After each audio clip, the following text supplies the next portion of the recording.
Thank you, Your Excellency, First Vice President. Protocol observed. Your Excellency, I will proceed to recommendation number 19. Recommendation number 19 directs Ministry of Justice and Constitutional Affairs to appoint the State Attorney General and legal advisor. Should not be like that. Should be direct Ministry of Justice and Constitutional Affairs to deploy, because we have legal counsel just only to deploy legal counsel and to deploy prosecution attorney and legal advisor to state and administrative area. This is number one.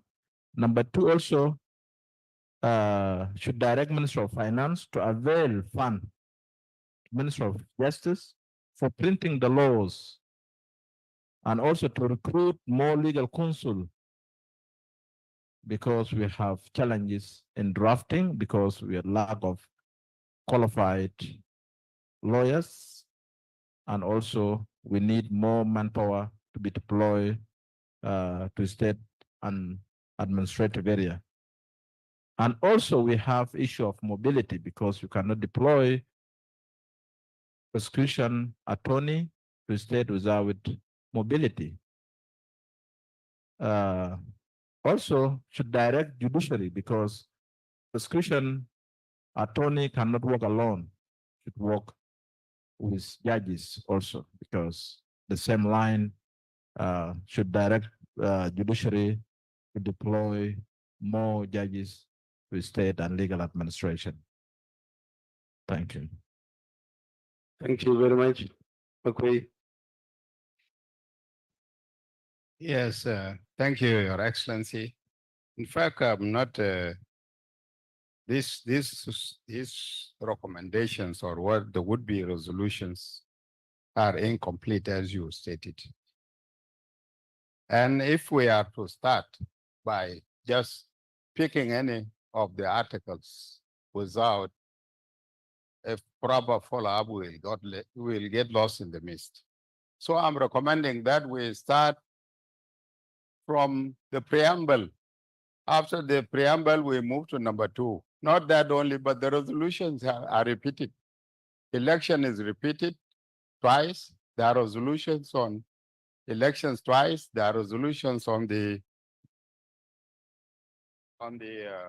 intergovernmental relations twice, and there are resolutions on humanitarian affairs twice. There are recommendations and the resolutions. Okay, if there are any recommendations and or resolutions, we need to follow this so that we are clear of whatever we pass.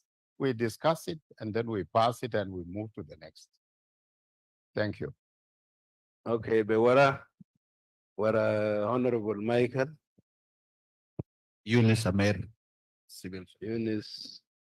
Thank you, Your Excellency, for giving me a chance on behalf of women-led organization. We are recommending expediting the establishment of the Women and Youth Enterprise Development Fund and build the capacity of the women in the private sector. Your Excellency, there are so many funding for women-led organization and youth, and we really don't know how the funding really channeled.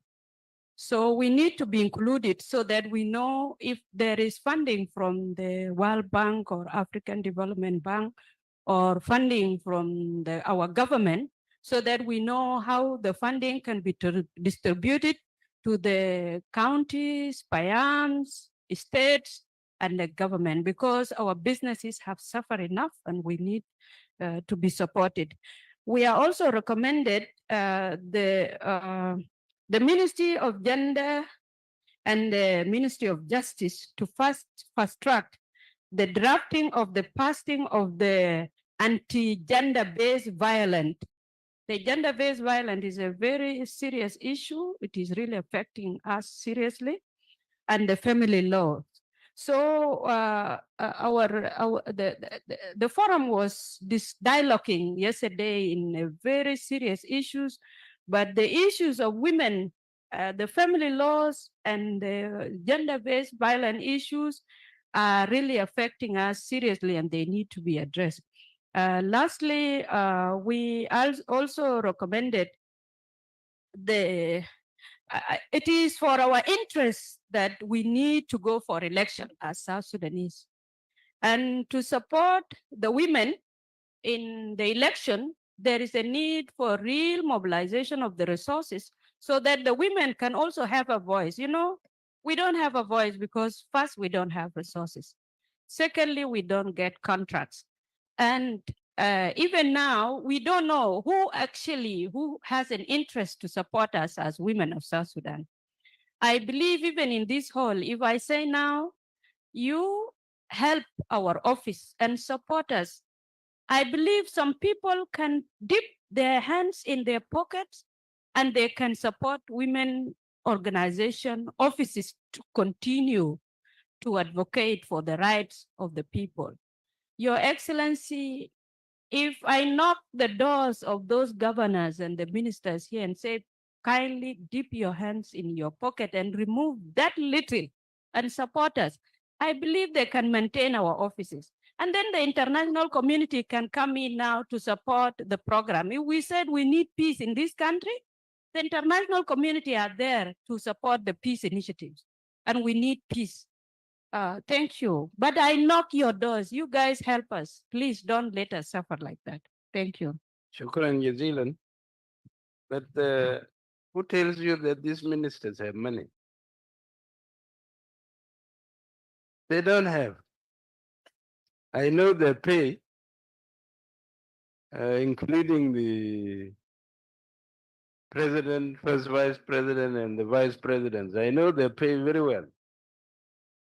They can't get you money. But if you are addressing yourself to the international community to support women activities, we are with you. We actually want, if we can persuade the international community and the multilateral organizations to support women and to bring them up to the level men is in South Sudan, this would be a big bonus. We all work for it. But your statement underlines the fact that the presentation which was made by the Ministry of Gender, Child, and Social Welfare, no recommendation appeared in the draft. And we should go back to the notes so that we have recommendations from that presentation, and that may get us support from our businesses and from the international community so that women issues can be articulated eloquently as she did. Okay, let's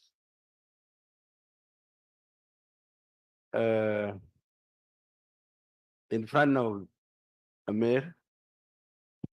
Minister of Interior.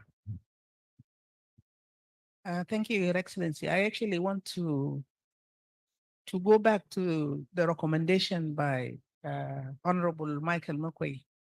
If we go back and forth and each just recommend in their own area, it's not going to help us. There's so much that has been left out in this document because there has been so much that was discussed. Secretary, last delay, 3 copy days. delay. So I would also want to second what was said by Honorable Michael McQuay that let us go step by step, one by one. We pass, we discuss one article, we enrich it, and we move forward. And if there's anything missing in that area, people will contribute to it. This is what I want to suggest or add my voice to. Thank you. Fine. Let me have a copy of the the drafted, the draft. Dr. Levin, you give. copy. Meanwhile, I'm waiting for it. Let me give a chance to Governor Adil. He raised his hand among the first group. Yeah, thank you, Your Excellency, the first Vice President and the Chair, and all the Vice Presidents, and distinguished audience, ladies and gentlemen. Your Excellency, I am now in agreement with the Honorable Michael Makwe and the Honorable Angelina that it is very true. Many things have been left out, and I really want to record that. Even sending my contribution or issues I want to raise, if we can guide us that we follow that direction so that we contribute effectively. So I'll Okay, reserve my comments until if you give us whichever direction. But if you say we pick whatever we think should be discussed, then I'm ready to highlight the two of the issues that I have. So your guidance. there are not many, so we can go by what was suggested by Michael. Okay. Then mine's as far away up to number 10. I'll wait until your guidance. Thank you, Your Excellency. Okay, in the preamble, any observations? Your hands are up here, Your Excellency. Yes, you help me. Okay, See the yes. hands. Godwin. Thank you, Your Excellency, the first Vice President. Excellency, Vice President Abandenga, Right Honorable Speaker of the Council of States, Honorable National Ministers and Deputy Ministers, Excellencies, Governors, my colleagues, the Honorable Ministers, ladies and gentlemen, good morning and happy Sunday. Your Excellency, thank you for giving me the chance to comment on the preamble. Your Excellency, I would like to commend His Excellency the President and yourself for the theme of this year's Governors Forum. And as we resolve issues, we should link these issues clearly to the theme. And I know there was a reason why this theme was chosen. Your Excellency, as a country, we have a lot of challenges of polarized ethnic conflicts and violence, identity practices, and many others.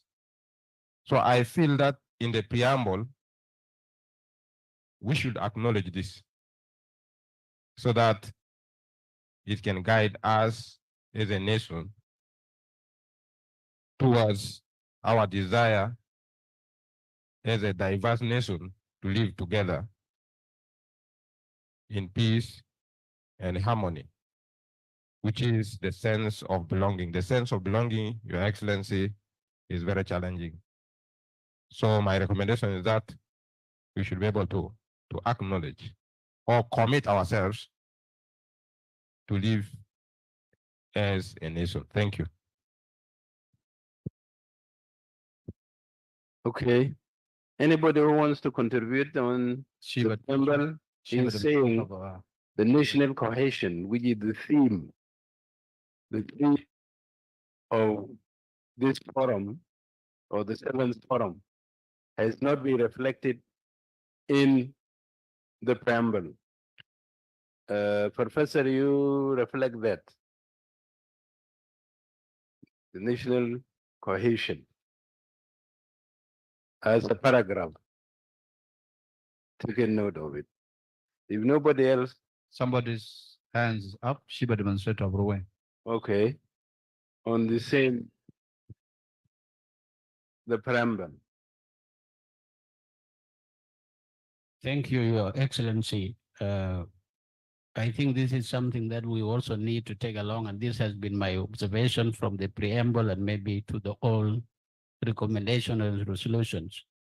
There are two concerns that I need to point out. Questions of being specific in terms of making recommendations and resolutions. And that is the issue of responsibility. When we say direct, who should direct? I think we should bring out clearly so that next year when we come back here, we are able to ask, this was assigned to so and so. So the question of responsibility, we should carry it along with us. The choice of words as well is very important throughout, either in the preamble or the resolutions. If you say implement the federal system of governance, when in real sense, we are yet to have conference and discuss and agree on this.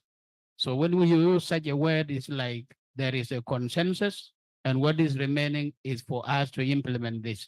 So when we look at the preamble and we look at the resolutions and recommendations, let us look at the choice of word and assigning responsibility so that we are able to ask, this was supposed to be undertaken by so and so. And some of my recommendations, comments, I will reserve them later. Thank you. Okay. Yeah. You guys have moved forward? Yes, on the preamble. Okay.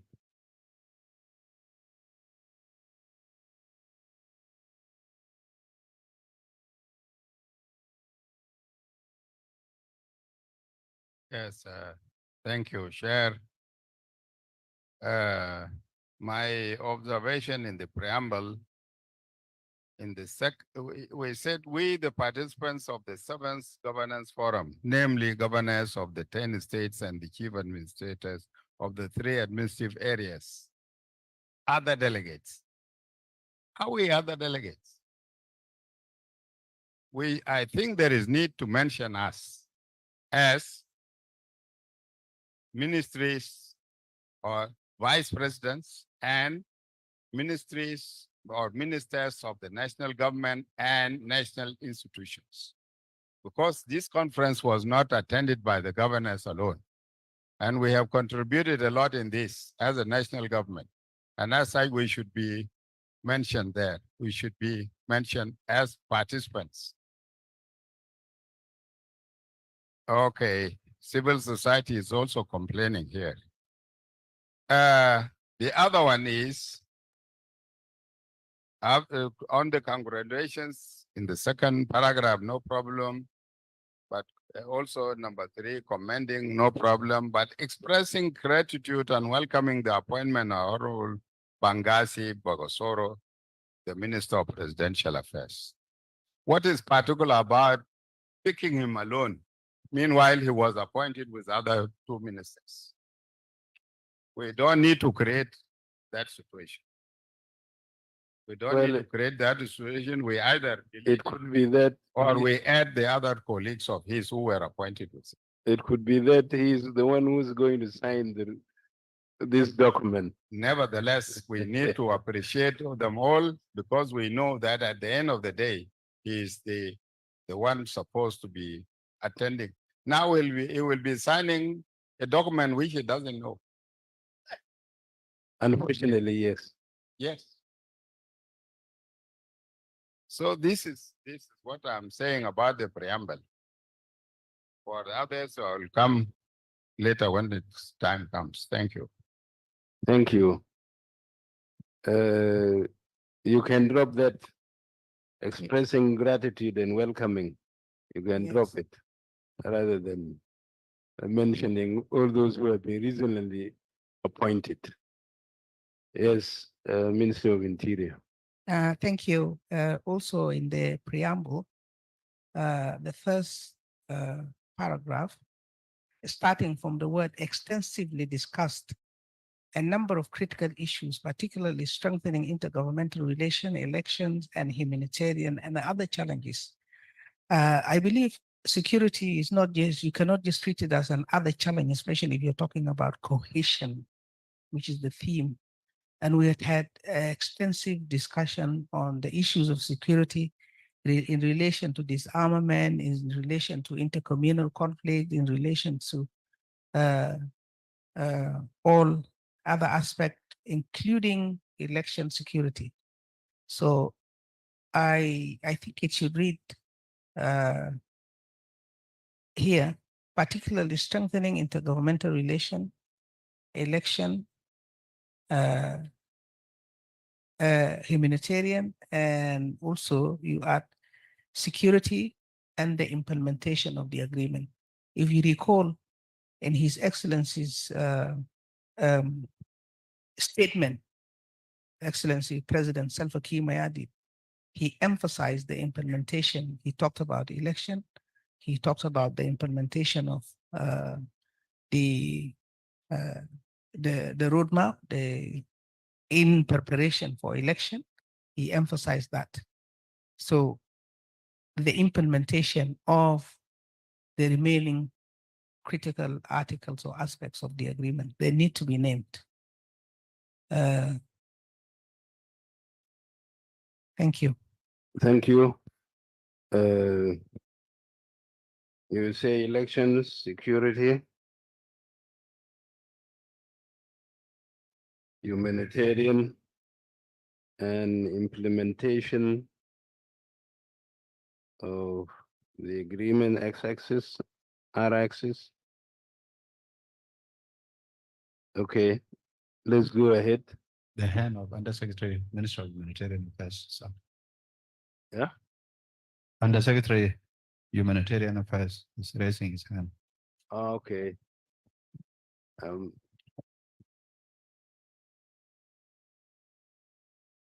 Thank you, Your Excellency. Along this, we have thanked the UNAMIST and UNDP for technical support of this forum, financial and technical support of this forum. It may sound selfish on the side of the Ministry of Humanitarian Affairs, but I suggest, why can't we add IOM? The IOM has supported the return of more than 73,000 returnees to South Sudan. If we can add that, please, Your Excellency. Well, we're only adding those who have supported the forum, the current convening of the forum.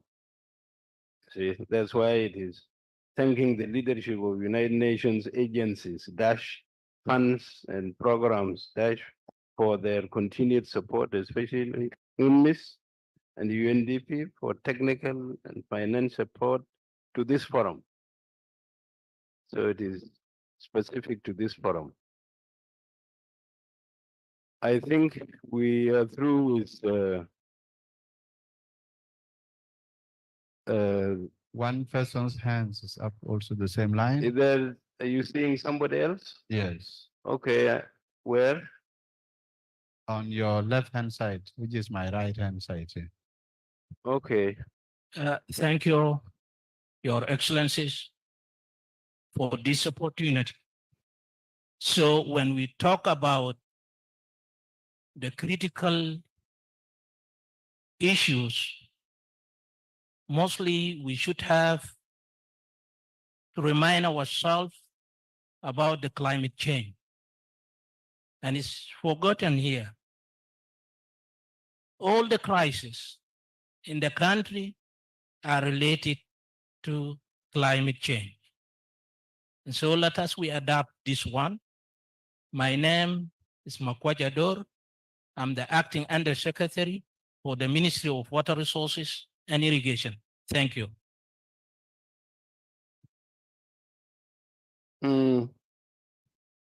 Well, it would mean we will thank everybody who participated in presentation in the preamble. that should come in the body. If there's a resolution you want to suggest that we carry in this document, let it come in the body of the of this text, not in the preamble. Okay. I think we are through.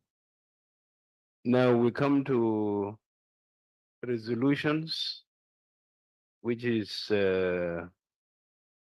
categorized into 3: intergovernmental relations, elections, humanitarian. But again, there should be a section on security. Yeah, because security was a big issue. Okay, let's start with the intergovernmental relations.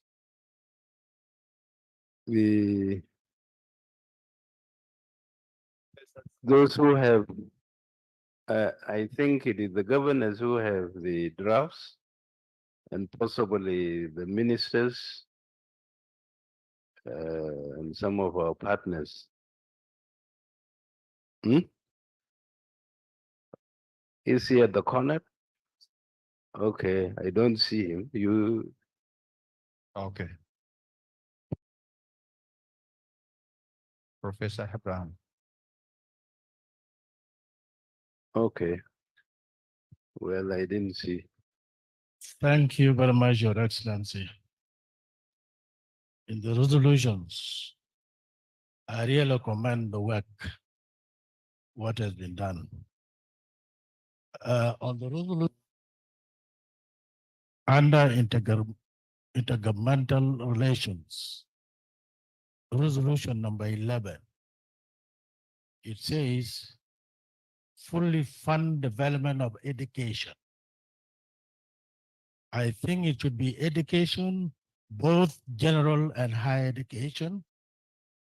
That will make more comprehensive, inclusive resolution. Thank you. If we put it general as education, it means the general and the higher together. It's better that way, education as higher and general. Or, yes. Health, fully fund development of education. I think that is general enough, Professor. Agriculture, healthcare, information technology, and other essential services in states and administrative areas. That is resolution 11.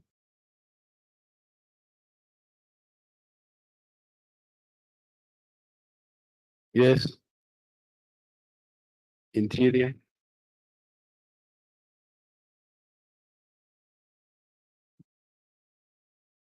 Yeah. Number 1 on intergovernmental relation. Respect mandate and powers of states and administrative area. I think this was a two-way matter that was raised during the course of the discussion. Some governors complain that there is some interference sometimes from national institutions, but also there were clear statements that the governors sometimes infringe on mandates that do not belong to them. The one in case that was pointed out by His Excellency the President, I'll use it as an example again. The interference with the appointment, dismissal, and suspension of those that are appointed as per the agreement.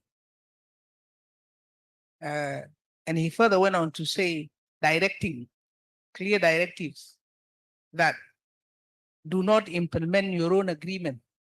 We have an agreement that, so I think it needs to be rephrased. It needs to be inclusive and comprehensive. So it's not only one side.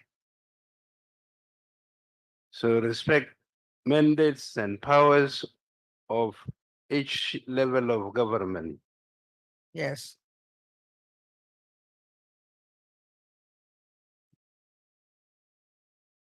Okay, there is also an issue which was raised by Council of States.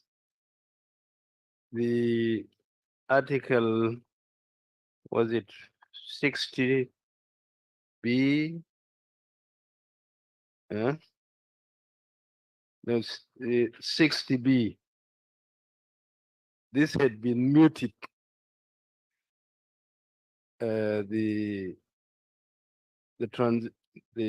RTNLA has been passing bills without referring them to the Council of States. I wondered why this has gone on for so long without being raised, when it clearly says any bill passed by the National Legislative Assembly shall be referred to a standing inter-house committee for scrutiny and decision on whether it affects the interests of the states. If the committee decides that the bill affects the interests of the states, the bill shall be referred to the Council of States for consideration. This at all was not done. So maybe we make something about it.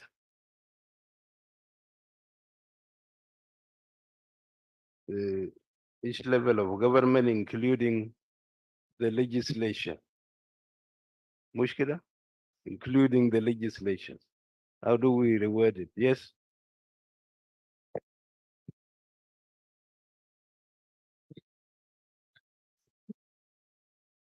That point was raised by the Council of States. And unfortunately, we do not have anybody from the National Legislative Assembly to respond so that we take a decision from an informed position.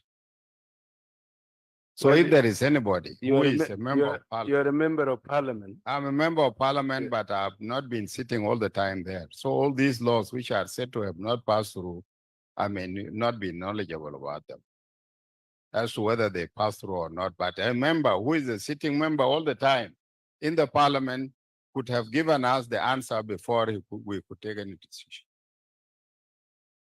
Well, if they're responsible, if they raised it, it meant Okay. this. Anyway, Yes, there is yeah. no problem about that. What I'm saying is this. So In, let's number find a two- way of, In number, I agree replacing with you, that Mm. can be included. yes. In number two, implement block grants and others. Who is there to implement? This was raised by the chief administrator of Ruwen. Most of these are not clear who are those responsible for implementation of this. So here we should clearly say, direct the Ministry of Finance and Planning, because he's the one in charge of. Or else, if you want to generalize it, you say the national government. Then you will be repeating the national government every time. Okay, then let us say Ministry of Finance. It is presumed that it would be understood. Because next time when we come here, we will not be asking everybody, but the Minister of Finance, as is stated by the Chief Administrator. So in the resolutions should be clearly stated so that we know who is answerable for the operationalization or implementation of that particular resolution. Then the style of writing these resolutions will have to be redone. Yes, it has to be redone, no It problem. has to be redone. We need to give the ideas and then they are redone. Professor, I hope we It's clear who is being asked to do this and this and this, but they want it without ambiguity. Yes. Have you finished? Well, this applies to all the All the resolutions. resolutions. Yes. That's why he says it Yeah. will need us to redo them. Okay. You know, I have an addition. another tedious job. Yeah. And another addition on number 2, Mm. the discussion yesterday on the issue of the transfer to the state was so extensive. And there were a number of proposals here that came out.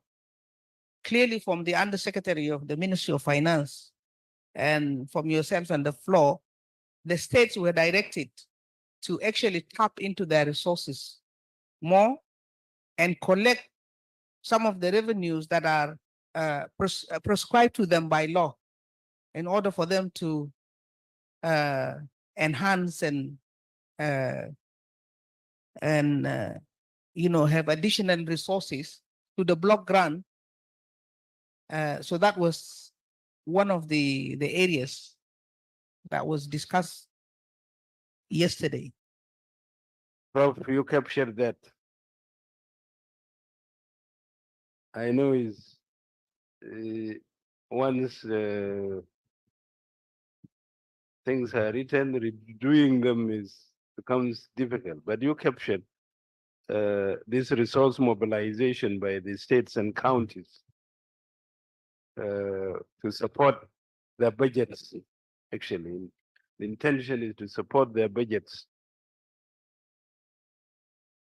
Yes, Minister of Finance, Central Equatoria.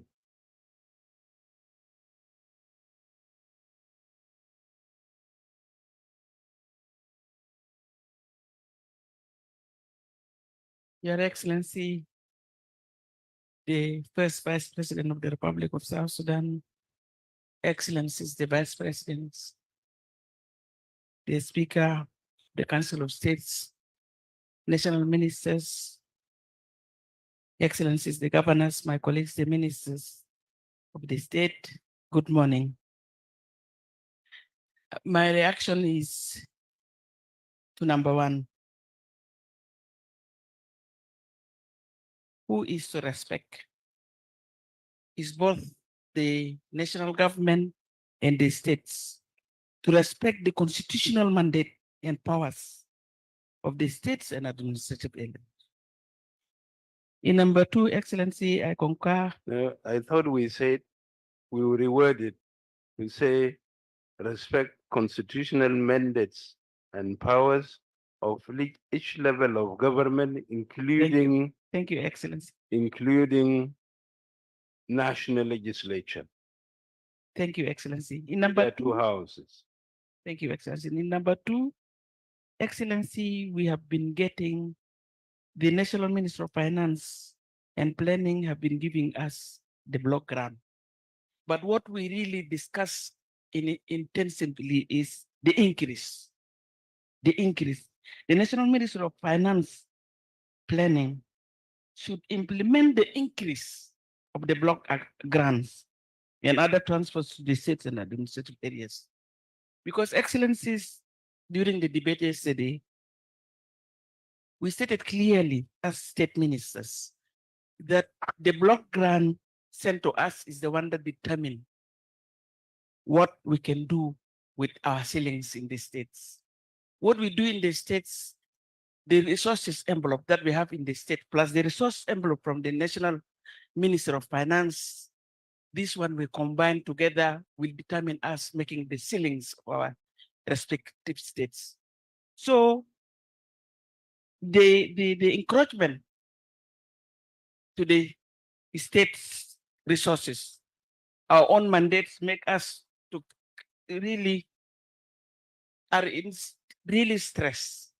So in our discussion, we really agreed yesterday that the National Minister of Finance and Planning should implement the increase because the 400% does not come out of nothing. So they should implement it, sir. I think you left earlier. No, I never left until you left. If you did not leave early, I never left until you left. okay. Yeah. What transpired from the presentation of the Undersecretary of the Ministry of Finance, Deputy Minister, and the Undersecretary of Finance, which became a revelation to us, is that they have implemented it. They have implemented it in 3 line ministries. In 6 line ministries. And they have increased your block grant. And they have asked you, with the other staff, use the block grant if you wish to effect the 400% increment. That was what we were all surprised. But this is what they told us. They say you have your resource envelope, they will add to you through the block grant and increment. From that, you pay your staff the increment plus the increment of 400%. If you want to do it, do it. If you don't want to do it, you don't, because you are autonomous. Your Excellency, there are some ministers on this side who don't say they wanted to make some comments. Is that the statement I made clear? You were absent. What the ministry said, I repeat. They send you a block grant with an increment. They believe you have resource envelope. Add the block grant to your resource envelope. Effect payment if you want the 400%. If you don't, if your resource envelope cannot meet it, then pay as normal. That is the final thing we came to understand.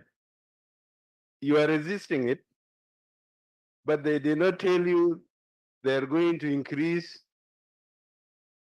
until your deficit is met. They didn't say that. They could do it for 1 month, but they won't do it for the next month. That was the clear message. You are dissatisfied with it, but what can we do? We convince him. Okay, let us make an effort again to convince him. Yes, Jongole.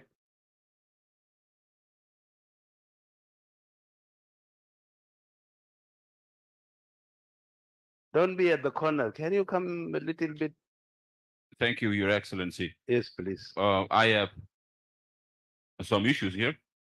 And number one is the topics that you just talked about. Your Excellency, in the states, there are 17 ministries. And what we heard yesterday is that they're only concerned of 6 ministries. And at the same time, they're saying, and you just said it now, that we are autonomous. If we are autonomous, why are you making financial rules and regulation for us without us giving you exactly what suit our budgets in our states? Why? That does not square with word autonomous, but is square with somebody who's trying to run away with responsibility. So let's come back to this, that let us sit with the National Minister of Finance, together with the Parliament, who passed 400% increase, so that we can present to them what we can afford and what we cannot afford. This is where now you can find a harmonized solution to this. But now if you go with 400% and telling us that you have to go and top it up, you're just imposing on us and it will not work. Because if the money is not there, where is the state will get the money to top it up? Then what will happen is that we will be creating chaos all around the country. That's what will happen. And now this meeting will be encouraging it that let's go out with a crisis that will erupt as soon as we leave this conference. Because the citizens are watching now live, watching this discussion. As soon as we leave, they will just say that where is our money? 400%, it was agreed at the resolution of the governor's forum. What will the governor say? Or a state minister? On top of that, Your Excellency, it was said by my Minister of Finance yesterday.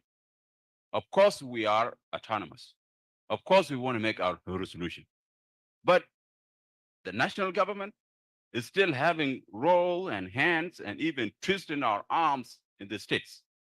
Let me take Jonglei State, for example. There are some of my counties now that even the collection of revenues that we're talking about is not possible because of armed groups that are in that area.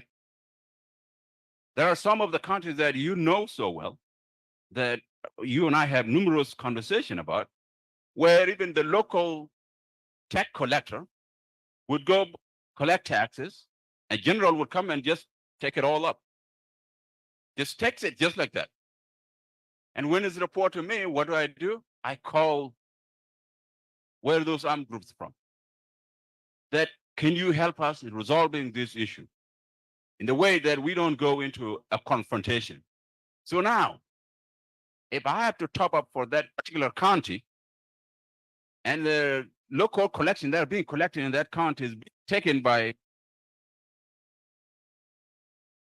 being taken by general in that area, shouldn't we first have a solution to all of this armed group who are not in cantonment areas so that they take up their role in the cantonment areas, following up the unification of forces? Population implement this resolution, because this resolution we're talking about, it will not be possible in Pangak County. It will not be possible in Ayut County. It will not be possible in Akoba County. These are 3 counties in my state. And you know so well, Your Excellency, the dynamic there. So if I go with this resolution, do I first have to call the generals and tell them that this is a resolution that has been made by the Governor's Forum?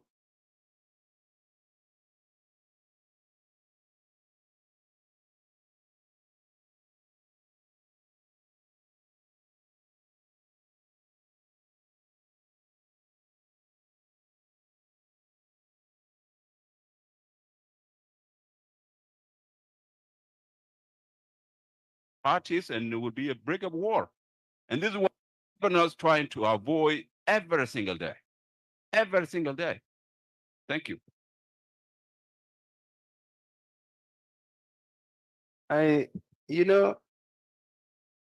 You seem to misunderstand.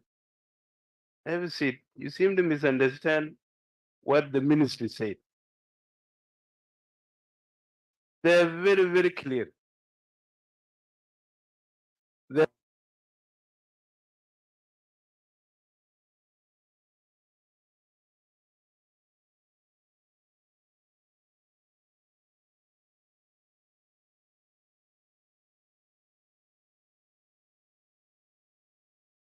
$400%. You are free to do so if you have the resources. But if you don't have the resources, you don't have to apply it. They did it for the national government. Then can the national parliament, together with the national minister of finance, make it clear to the entire country that states are going to determine their own resources and their own budget and their own payment? You're paying yourself as governor in Jonglei, the salaries you are giving or the emoluments you are giving to your own members of the state assembly are higher than any other place. Correct. Were you told not to? if they are higher, there might not be higher in other states. And now the other states are being told that you have to do it because of the resolution that was passed by the parliament here in Juba. They didn't So- tell you that. This is what were sent to us, that salary will increase 400% all across the board for all the civil Min- servants. Ministry of Finance, are you there? They're not here. You're asking, I have 1 point only, then I can sit, if you can allow me. But if you want to initiate a dialogue with the Ministry of Finance, this is allowed. This is what I said. But what they told you yesterday Yeah. is what I'm telling you now. I didn't misunderstand them. And that's what I said yesterday, that why don't we implement 400% increase for this month only, so that months to come, we can come into an agreement that will be suitable for the states. This is why I said this yesterday, but it's not captured here. I really do not know why. You're asking if I can make 1 point only, then I can sit. It was said by Honorable Minister of Interior about the statement that the president made about the governors. For us, we do not suspend people without consultation. And we do not dismiss. We have no right to say that decree of the governor dismissing a minister or constitutional poll that had been decreed by the president. What we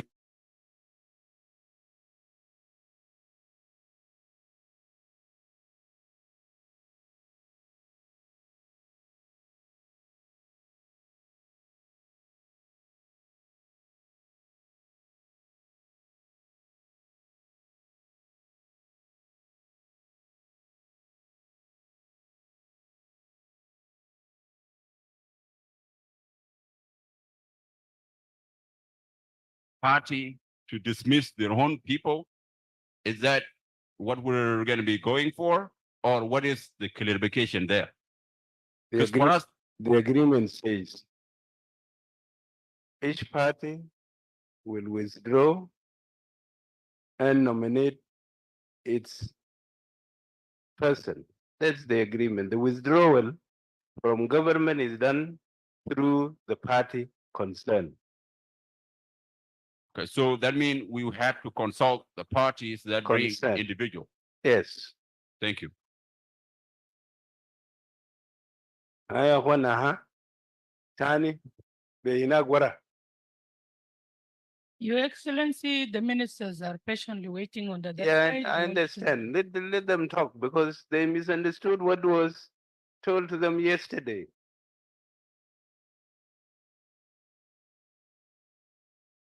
I heard your voice. I can know I knew your voice 50 years ago.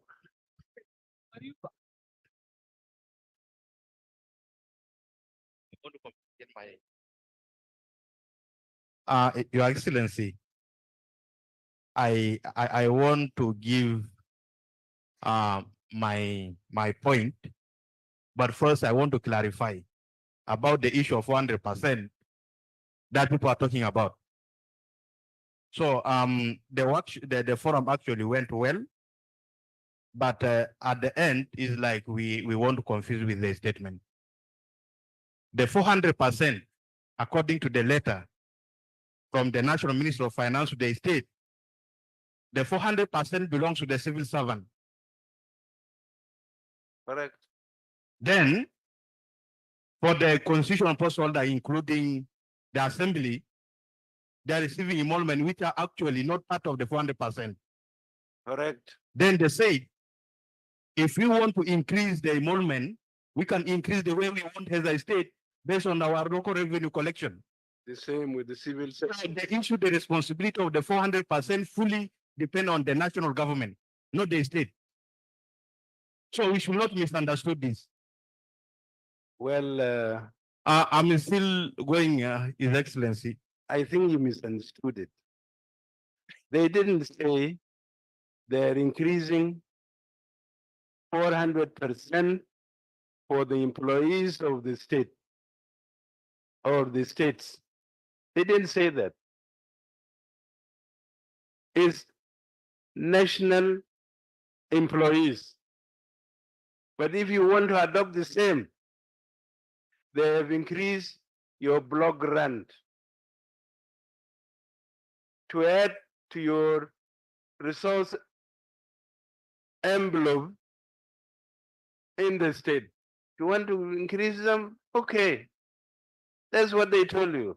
And finally, His Excellency, I also want to put my reservation on point number 8 under intergovernmental relations. It says carry out peace, dialogue, and reconciliation throughout the country. So my reservation, this resolution goes together with funds. So me, I'm like, why can't it be like direct the Minister of Finance to allocate funds to the Minister of Peace Building to carry out peace dialogue and reconciliation throughout the country? Because we can know exactly which ministry that fall that the activity actually fall under. Thank you. Thank you. Can you give it to Joseph Onyoti? Onyoti is Joseph.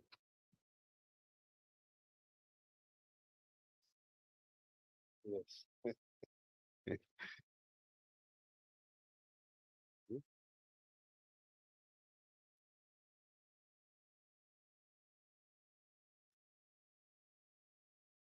Say.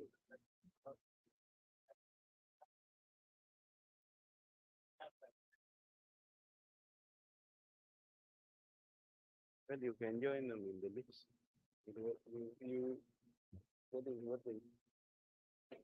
Thank you, Your Excellency, for this chance. I think there is a lot of confusion coming. You know, the 400% were directed from the president, and it went to parliament, into the budget, and was passed by parliament and ascended to for all the civil servants in the country. So we need to work according to the law. Now, the Minister of Finance, he has problem of money. He said this month, 1 month is going to pay 400%. It was clarified by the first undersecretary, which I think there is confusion here. He directed that there is money now for 400% at the first stage, but the next you can go and look for your money.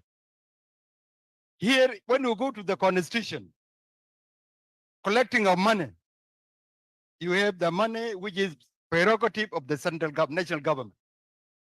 And you have the money collected by the states. I think that is why the Minister of Finance said you have your own revenue collection. You see the Constitution of the Republic of South Sudan, Transitional Constitution. It is there very clear. So here, Your Excellency, I think we have to have the Minister of Finance to pay the first 1 month to the states. If he has no money for the other one, then the state have to struggle to bring this. But then another issue, Your Excellency, you know, time of the British, when we were under the provinces, we have districts. Districts were divided into 3. You have District A, District B, and District C. District A can collect its own revenue and pay itself and even support the province. District B also can have money to pay itself, but it will not help the central government. District C cannot help itself, so it is being held by the central government. I think based on this issue, the state should be differentiated. But how can we differentiate them and let them make their own budget and see exactly which can be toppled by the central government and which can they make by themselves? But now people are talking one support. Support in which field? In which areas? When there is no clarification in the budgets which are presented by them. Your Excellency, also, I would like to comment on the resolutions. Resolutions are things which you can do, but recommendation is something you recommend to somebody. So here, I think the solution should be rewarded. Either we say we heard the minister or we direct the Minister of Finance to do A, B, C. Like now, the example which was given here in number 8, carry out peace building, we can say we heard the Minister of Peace Building to conduct dialogue and reconciliation throughout the country.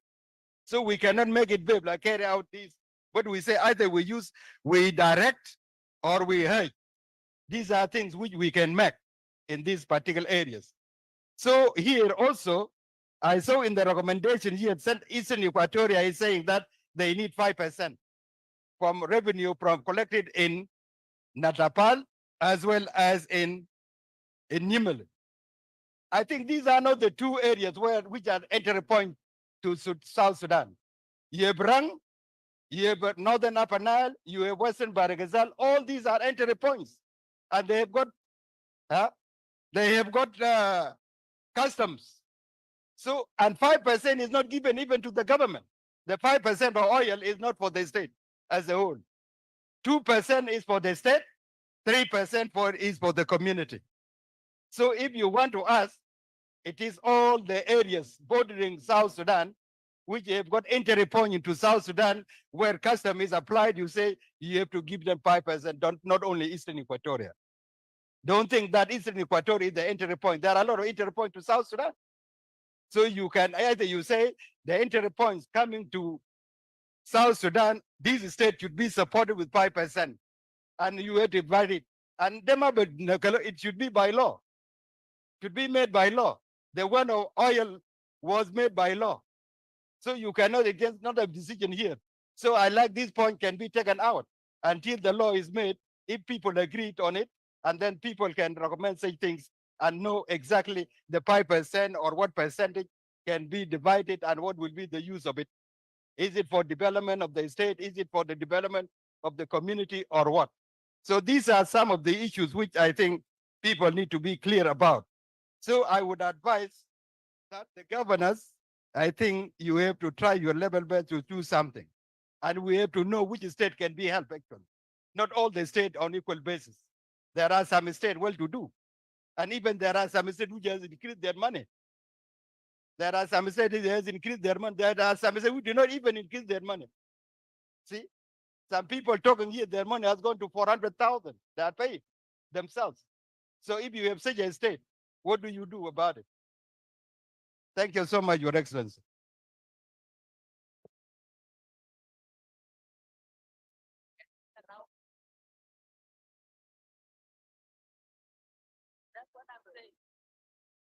Jama, Your Shukran. Excellency, do you allow me? You don't see me from here. I'm sitting next to Honorable Onyoti. Oh, you're sitting next to Honorable. Okay, I don't see you from there. Yes, thank you. I grabbed the mic. Okay. Thank you. I have 2 points because we were here also all these days. I'm looking at the resolution number 13, empower traditional authorities. I thought the emphasis was put on state governments, especially the governors, to respect the role of traditional authorities in accordance with the Local Government Act. I think that was where the emphasis was, because it was raised as a result that some chiefs in the states were arrested. So I thought we need to elaborate more on this point, because it's not just empowering traditional leaders, but respecting and acknowledging their role in accordance with the laws of the country.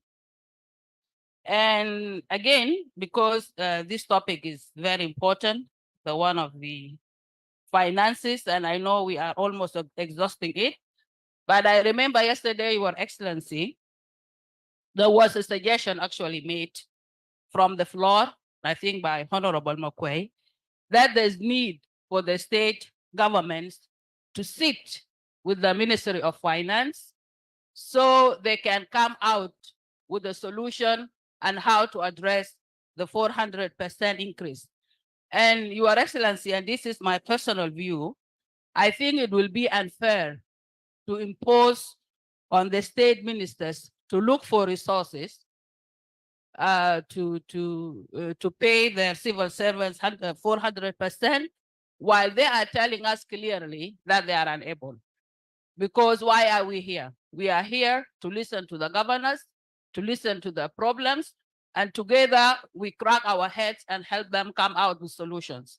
So my recommendation would be, instead of having a clear resolution that says state governments should come up with means to facilitate a 400%. Before we do that resolution, I want us to reconsider the recommendation that was made from the floor yesterday. That's giving the chance for the state governments to sit together with the Ministry of Finance. And yesterday, the Ministry of Finance was very clear that for them also to be able to help the state governments should share their payroll. I think that was one of the issues that was raised, because you cannot just help if you don't know actually the percentages. Another thing and another confusion is about the line ministries, the grant transfer to the states. Yesterday, the governors were saying the 400% to the line ministries does not cover all the staff in these ministries. In fact, it's only the Ministry of Education that gets the 400% for all its employees. And I know that, for example, in the Ministry of Agriculture and Livestock, the staff that get 400% in the states are the staff that are actually working here in the national government, but they are seconded or recommended to work in the states. Correct. For example, staff that are working with the national schemes. So I think it will be very unfair for us to impose this on the governments, on the state governments, without giving them the chance to sit with the Ministry of Finance. Your Excellency, we at the national government, we have the oil proceeds, we have the non-oil collection, and we are unable. We are unable. So we need to really consider their pleas. Thank you. Thank you. I was sure that you were going to get a clap. Actually, the difference is where the difference is. It is in whether the 400% increment is nationwide for civil servants, or it is for national civil servants who are working in Juba and who are working in the states. The presentation I listened to yesterday was it is for national civil servants. The state civil servants, if they are to be given the same, then they will have to supplement the block grant, which has been increased for them to effect the 400%.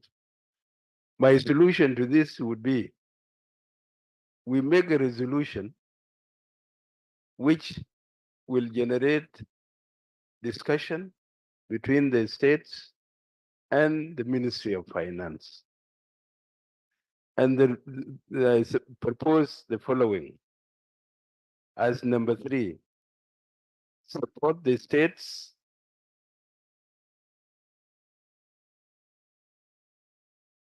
for 400% increment of salaries. That this would be a call from us here to them. And if they want to have discussion with you, then they discuss with you. If they can manage it, then they will do it. Is that all right? The English is good, all right? Masimi tuko hizo wallahi. I said as a recommendation or even a resolution, support the states stroke administrative areas to effect 400% increment of salaries in, or can you just stop there? Is that not good enough? Okay, Ringwood, how would you want it to be? Shukran, Naib Lawal. المسألة إني أنا بنناقش في القانون. أنا ما عضو في Council of Ministers. أنا ما عضو في Parliament. وكلكم قدامني في Council of Ministers وفي members بتاع Parliament. حاجة دي it is passed في Parliament. إنه civil servants كله do 400%. ده بيبقى قانون نائب الأول. أنا ما أعرف. لا civil servants مختلفين، في ناس لا لا أنا شغالين سميته كويس. في national وفي ناس شغالين أنا في سميته state. كويس. كومريد بايز وهاني هنا، كومريد حسين موجود. ممكن تساعدونا because المسألة ده بيبقى جدل بيننا مع نائب الأول. شكرا. We need the resolution مش كده؟ I think we need the resolution. In the states, what you got it is for all the country. And the ministry says, la, what they will do is increase your block run and then you effect it. If you have the resolution, let us hear the resolution. Who has the resolution? Yes, okay. Amir, I mean the resolution from the National Assembly. That book, do you have the book where they pass the budget in? Yes. Yeah, Your Excellency, when it was passed, the budget became the law. And it was passed, Your Excellency, is for the whole country. This is one. However, the parliament did not specify to say that this is supposed to be mobilized only by the National Ministry of Finance. And I think this is where the issue is.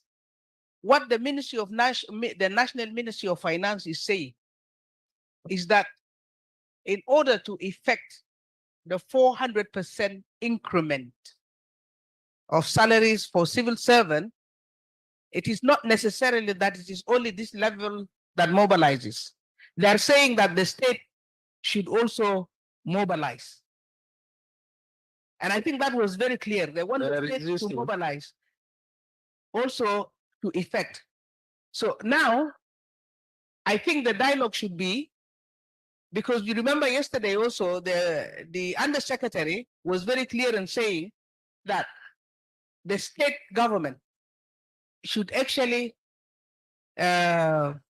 present their collection and their revenues to us so that we know how much it is generated in that each of those levels, so that we are able also to support the ones that are not able based on their collection. So I think the dialogue should be on whether or not the states have the capacity and the ability to actually mobilize.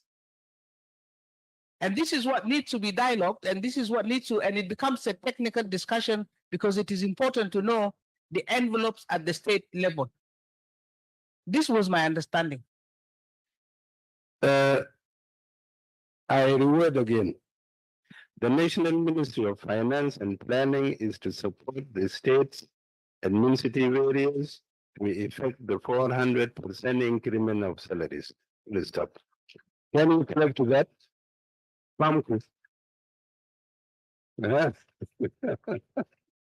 Yes, thank you. So we move forward. That looks to be done. Yes.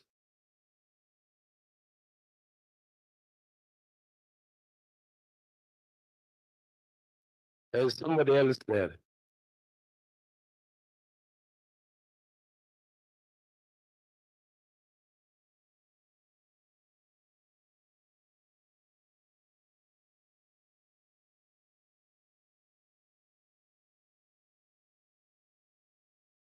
Yes, Your Excellency.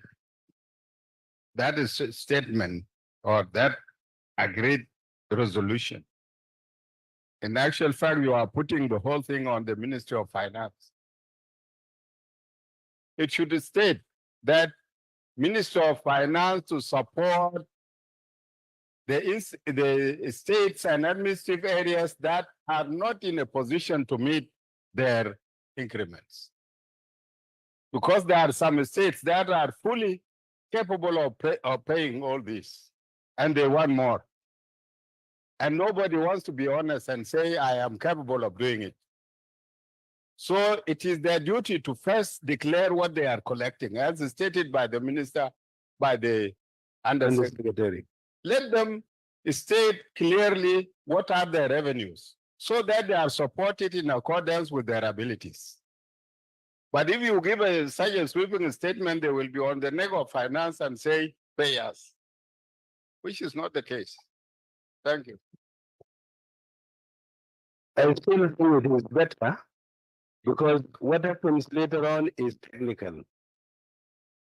Because by the way, in Khartoum, there were states that opted out from the national support. When they found that they could cover for the civil servants, they could cover for the security, and they were doing development, they opted out from the national support and worked on their own. Examples were Khartoum, Jazeera, Gadarif. They opted out. And this process itself, in the end, you will be asked to collect your own resources, generate your own resources, encourage investment in your states, so that you opt out from national support. But you are taking it, the national support must be there. That will not take us to federalism. You see, we will be doing decentralized system, not a federal system. Your Excellency, We only wait few days to move to your new system. So we must start learning what to do. I think even they opted out. Is it? Did you opt out that time? yeah, we attempted. No, I don't agree with Honorable Michael Makwei. I thought the resolution is capturing what you were saying. Yeah, it is. It does. It called for support. What is the reason of the? I thought the support. It says yes. The Ministry of Finance and Planning is to support the state's ethnicity variance. Just stop there. I think with that was 400% increment of salaries. the resolution is even addressing what Michael was raising. Because how do you support? How do you support? It must be something to discuss that, look, this is my gap, and this is what I have. It is subject to negotiation between the state and Minister of Finance. But I agree with Honorable Angelina, even myself in the Council of Ministers. I thought the call for 400% was national. It was not, you cannot segregate. We are working for the same government, whether you are in state or in national. It's only that Michael Makwei or maybe the Ministry of if you take the position in the Minister of in the national government, maybe you have no collection of resources, but in the state you could have collection of resources. That's why, and the resources in the state also they are government resource. They are not. They have no another private work. So the call for support of the national ministry of the state to implement the 400%, the national 400%, call for the increase of the salaries is in place. I think the resolution is okay. The resolution is okay. Okay, Amku. Oh, okay, let's move forward.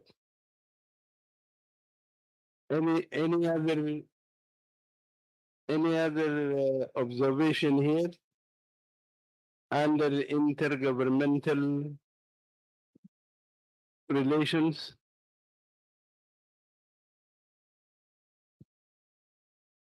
Yes. There are people behind you, Excellency. Yeah, there are many behind. Yeah, the one moving the paper.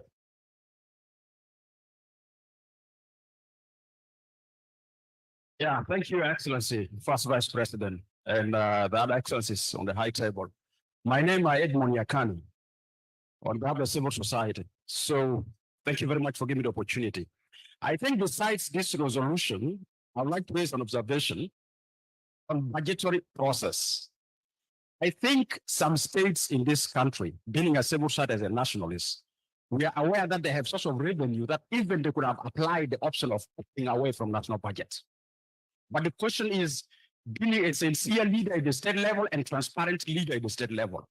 So based on this argument, Your Excellency First Vice President, I will propose that we should have a resolution on budgetary process. We should start the budgets from states level so that the states budgets inform national budgeting, so that at least the states will oblige to disclose what they're able to generate at their level. This concept of the ceiling is giving some states authorities to run away with public resources, by the way. I have to be honest and sincere. Thank you. We have been watching it, and that's number one. Number two, the resolution number 10, the state administration to collect their revenues without interference from the National Revenue Authority. That is very important. But I also advocate we must here speak clearly that the personal income tax must be clearly stipulated in line with this resolution so that we know that it's a source of revenue. That's my second argument I want to raise. My other argument, Your Excellency, I know because it's very hard to get a chance. Resolution number 8, under intergovernmental resolutions, carrying out peace dialogues and reconciliation throughout the country. Your Excellency, First Vice President, I moved to all these states and quite a number of governors here knows we engage in communal dialogues. But one of the challenges that I want to bring to the attention of this forum, this meeting, how can we handle that is that there are national political figures, both political and militarily, undermining local efforts for building peace and reconciliation among the communities, whom I will term them here as profiteers of violence. How do we do with these characters? And as election is looming, I'm quite sure they're going to be proper profiteers of widening the scope of violence among our communities. And this is really undermining the spirit of being nationalist. And I'm quite sure we don't want to name, but if I ask to name, we can name some of them. I'm a nationalist. I'm ready to sacrifice my life to make sure that such leaders are held accountable because they are undermining. Look at what is happening now across the country. What's going on between Warap and Ju River? Who is applying those things with bullets and arms? So such leaders, I need a resolution to come very clear around this area where we need to hold some national figures who are foiling violence at the community level, either by writing letters or by motivating youth to take arms. I think this particular point I need you to be taken, and how we handle national figures who undermine local efforts. His Excellency Vice President Waniga is here. We tried in Jongle several times. But if you look at all efforts that are happening at community level to resolve disputes in our communities to coexist, are so much undermined by figures who are Juba-based. And then sometimes we do say that actually this intercommunal violence are political motivated. But we have national ministers who level us up, no, this is wrong. We are aware that political motivated. We are not anybody from outside. We're not aliens. We are national of this country. We have our channels to create information. So I need a resolution on that area, Your Excellency, First Vice President. The other point I want to bring to your attention, Your Excellency, First Vice President, which I like it, that there's a this call for timeline to conduct population census in order to meet the prerequisite and the consummating process. One of my main problems with this particular platform, Your Excellency, First Vice President, and I pronounce it before this forum, that governance forum, it become a political tourism, where its resolutions are not properly implemented. And every year we come here, we shout, we talk, we issue resolutions, no implementation. So I'm requesting, under your authority, Excellency, First Vice President, there should be a resolution for a proper mechanism to follow state authorities in implementing the governance forum. I follow the 6 governance forum resolutions. No state government have gone back to the state and hold a state meeting to disseminate the outcome of the resolutions and define within these resolutions what are relevant to the state. So for me, there's a need for us to agree here that there's a mechanism that is entrusted for a periodic period. And I think this should go in line with the call made by His Excellency First Vice President that the state government should be allowed to report to national government. I think this resolution should go in line with that call. And I will propose a mechanism. The mechanism should be a mechanism of 5 members. This is my proposal. 1 member from the presidency, 1 member from the Ministry of Federal Affairs, 1 member from the Ministry of Peace Building, And I wish one member should come from civil side and one from UNDP or the partners around the governance forum. I'm just giving an option. I'm giving an option. It comes to you later. My final call is in line of the building peace and resolutions at the state level, Your Excellency, First Vice President. I have observed this, and this will not help the effort to build peace and resolution, reconciliation community in state level. There's a clash between the Ministry of Peace Building and the Commission for Conflict Resolution and Reconciliation at state level. There's a total clash. Everybody want to assume I'm in charge of the agenda of peace and reconciliation at state level. I think this governance forum should come with a clear resolution. How do we distinguish the role between the Ministry of Peace Building and the Commission for Conflict Resolution and Reconciliation at state level? Because always for us as civil society, sometimes we don't have the energy, we have the efforts to support such process. But you find yourself in a class, minister call you, a commissioner call you. I'm in charge of the agenda of conflict resolution and reconciliation at level, and a minister of peace building call you, I'm in charge. So can we have a proper distinction of the roles of these two institutions at state level for promoting peace and reconciliation? Because we're aware that elections coming. Finally, Your Excellency, let there be a resolution for a speedy enactment of the legislation for the establishment of the transitional justice institution, the Commission for Healing and Reconciliation, Compensation and Reparation. Please, I would like to appeal to you as our leaders that if we go for elections without starting reconciliation among our communities, some of you will only campaign in Juba.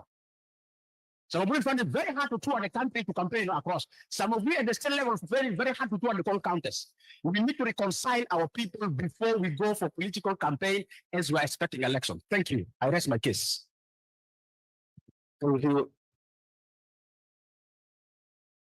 Amir, you had just spoken. Huh?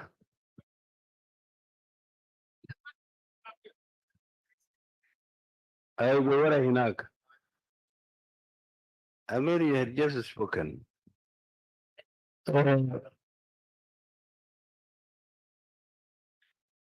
مساء الخير وكل واحد صباح الخير هنا. اهلا بك مرحب بك. انا اجيل مطير Civil Society Alliance. بتكلم قبل شويه بتاع منظمه سيمو ما Civil Society Alliance. So ما نكون زي احمد وسيد احمد. الشيء اللي بيتكلموا فيه ده مسألة بتاع الضرائب والرقم والكلام ده والجدل بين وزارة المالية والولاية بتاع الولايات. ما قصة إنه هذا الشديد بيت اتفاقية السلام يرجع نحظى لنا فيها ده. لأن اتفاقية ما جاء من أجل المواطن، جاء من أجل الأفراد وأجل الاتفاقية بعينها. والدليل عنده موجود. إذا أنت بتقول ولاية ما في قروش، كده كنا في السودان القديم ولاية ده كان ممكن تجيب قروش. هسه تجيب دولة وأنت ما عندك قروش، الكلام ده كيف؟ أنت تقول أنا داير الحكومة المركزية يدينا 40% وكده ما ده تشجع مواطنين بتاعها عشان يزرع وتلقى من ضرائب. إذا العذاب ذات والمدى على اتفاقية السلام كل واحد يمشي الجولوزي بتاع يجيب يشيلوا كتب وكأنه ما يستغل يوم واحد في مالية وما بعرف مالية رئيس ذاته. وانت تبكي وزير مالية هيجيب شنو؟ ما يجيب حاجة. ناس لابين في السيرك الواحد. مسألة واضحة شديد. انت بتاع الولاية الوزير الضرائب في عندك. الوزير المالية اللي سمينه كلامهم يسمع كلامي أكفاء. ايوه لان انت ما كف ليه تقبل وانت ما كف خليك كف بعدين يشتغل منصب. والمواطن البسيط المسكين ده بيدفع فاتوره في الكلام ده. يلا في كلام ثاني يا سعاده النائب، مكاتب الفتاوين دي اسمه تنسيق. خد بالكم كويس اقفل المكاتب ده.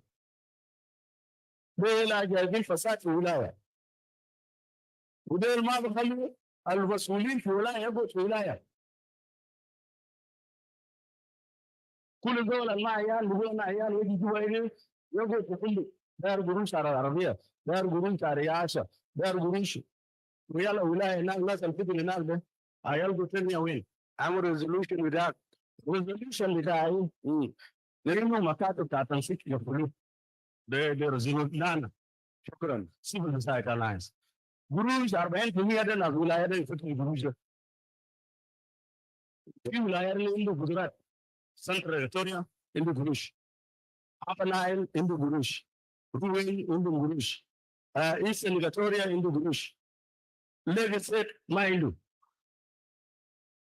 جنوب ما عنده ويسترن فيكتوريا ما عنده ده ناس اللي بيحتاج الدين شويه دام لكن باقي الناس زي هو قاعد يودي قروش وين لما تدوق 40 ويندك انت المفروض تساعد باقي الولايات التابعين دول مش تقول دار 40 انت المفروض تقول يا جماعه 40 كده تقول وين اللي السلام عليكم شكرا شكرا يا اخوانا Yes. لا كده يا جماعة. اي بهناك ورا خلاص. وراك هناك اي واقف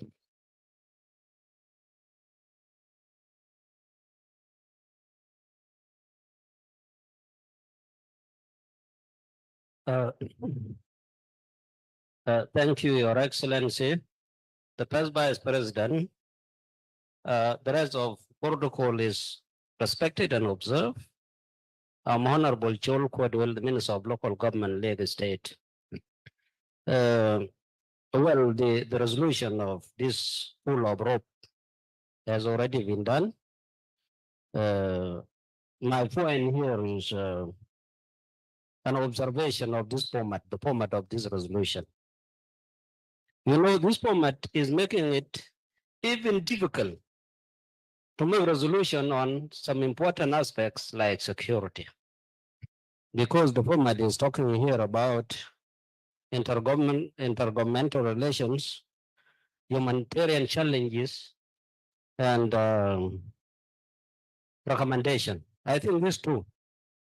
Now, security is a major issue and it has been discussed extensively in this forum. Where do we put a resolution that are specific to security? Where do we put resolutions that are touching on issues and of gender?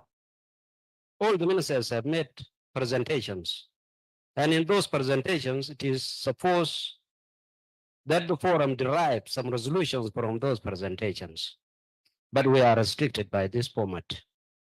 In the last 6 governors forum, the resolutions were falling under governance, economic infrastructure in line with the hierarchy or formation of our government. Now I'm struggling to find where to put security resolution, which is a major issue, even election. So I don't know. Maybe we need clarification on this. My point is that your points. Governance. If it is on security, it will be sorted out later on. They will rearrange them. We have to have security. If it is in gender, then they will rearrange them. Okay, we need them to be included. Thank you. So you don't have one specific Security, recommendation. I want governance, security, and other, thematic areas. Okay, So that we make comprehensive resolutions. thank you. Next hearing in front of him. Here in front, yeah.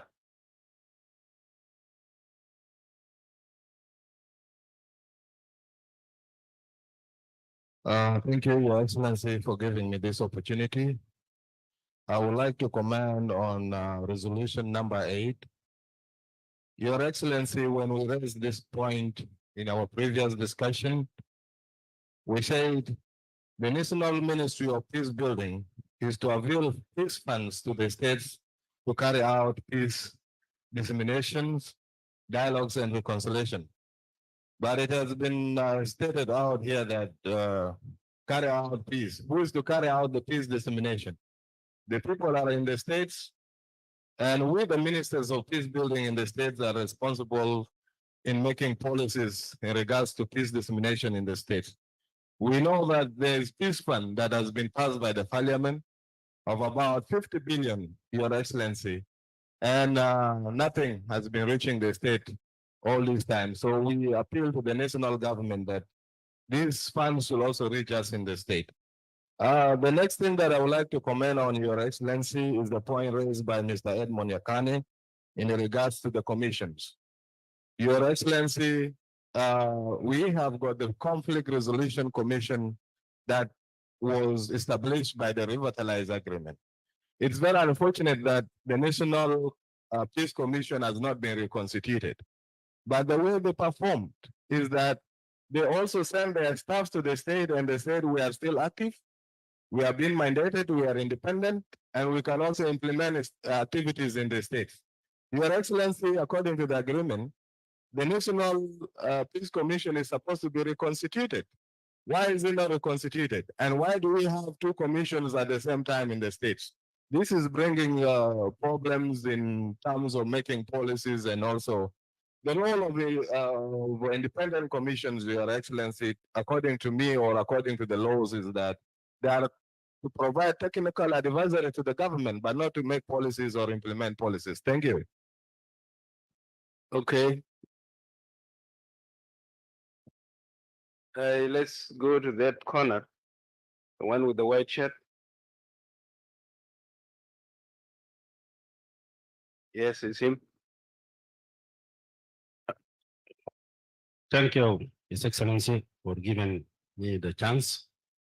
My point will be in the election 21, hot election on time as to be noted in the roadmap.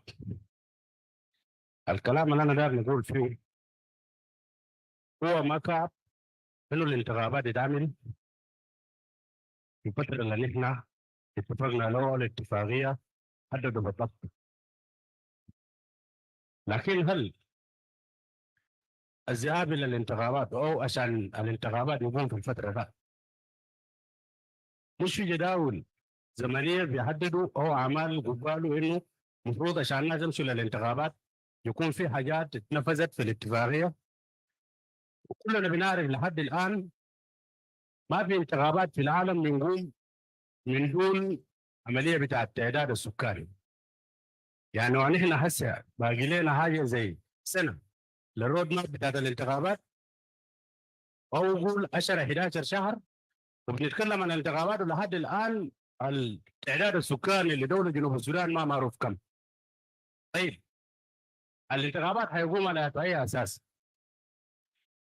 إذا عدد الناخبين ذاته ما معروف هم هيكونوا كم، وبنعرف بأنه التعداد السكاني هو اللي بيحدد الدوائر الجغرافية. عشان يكون في دائرة جغرافية المفروض يكون فيه رقم معين. نمرة واحد. نمرة اثنين، الانتخابات هيمشي كيف؟ إذا لحد الآن الناخبين اللي اتفقوا بأنه يكون في عودة طوعية من قبل حكومة الفترة الانتقالية للناس، لأنه في ناس موجودين في مناطق ما هيقدروا يصلوا الصناديق بتاعت الانتخابات. هل الناس زي اللي احنا هنكون محتاجين لهم في الانتخابات ويصوتوا معانا عشان يقرروا المصير بتاعت الحكومة الجاي، ولا هم هيكونوا برا؟ دي كلها إذا ما اتعملت معناته ان احنا ماشيين لانتخابات هيكون فيه عيوب، وده المفروض ان احنا نعرفه من الاول. النقطة الثانية، أنا قبل ما عرفت نفسي أنا منسق بتاع بلاد على النيل. يا جماعة المنسقيات بتاعت الولايات عبارة عن مؤسسات بتقوم بعمل الإداري لتسهيل العمل ما بين الحكومة الاتحادية وحكومة الولايات. لو في زول بيفتكر حاجة غير كده يكون زول غلطان سايد. العبء الإداري بقوم المنسقين يشوفها هنا مرهق جدا. المفروض تشكرون لأنه هم بيسهلوا المهام بتاعت العمل الإداري ما بين حكومة الولايات والمركز. الوزارات الموجوده هنا لو دايرين يتصلوا بالولايات الا يجوا تنسيق. عندهم خطابات ماشيه، المنظمات عندهم شنو الا التنسيق. فاذا ما في منسقيات هنا بيكون العمل الاداري صعب. ده الرد بتاعي للزول اللي كان بيتكلم قبل عشان هو يعرف انه دور بتاعت المنسقيات هنا شنو. هو دور اداري فقط ومهم جدا لتسهيل العمل الاداري. وشكرا جزيلا. Yes, Governor of Northern Bahar Ghazal. وأجمع الكومنتس بتاعتكم بالله. أنا في جماعة وراك رافعين يدينهم وظاهر من الولاية بتاعتك. شكرا سيد النائب الأول.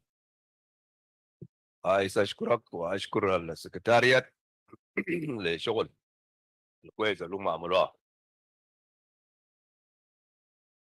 سيد النائب الأول،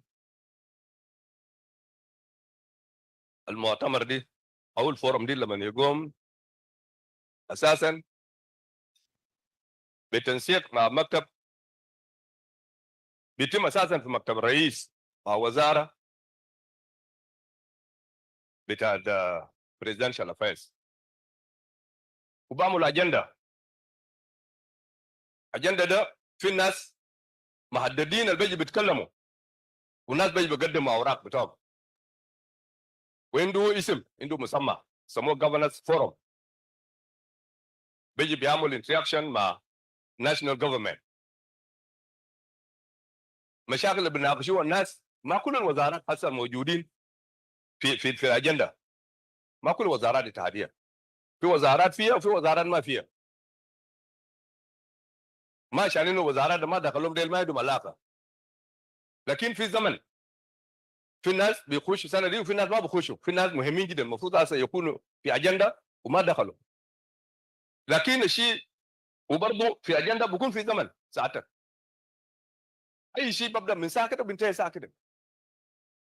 الناس تعلل لين هسه الشيء الظاهر احنا الليله يوم الاحد اللي هو احنا جينا في زياده بتاع يومين.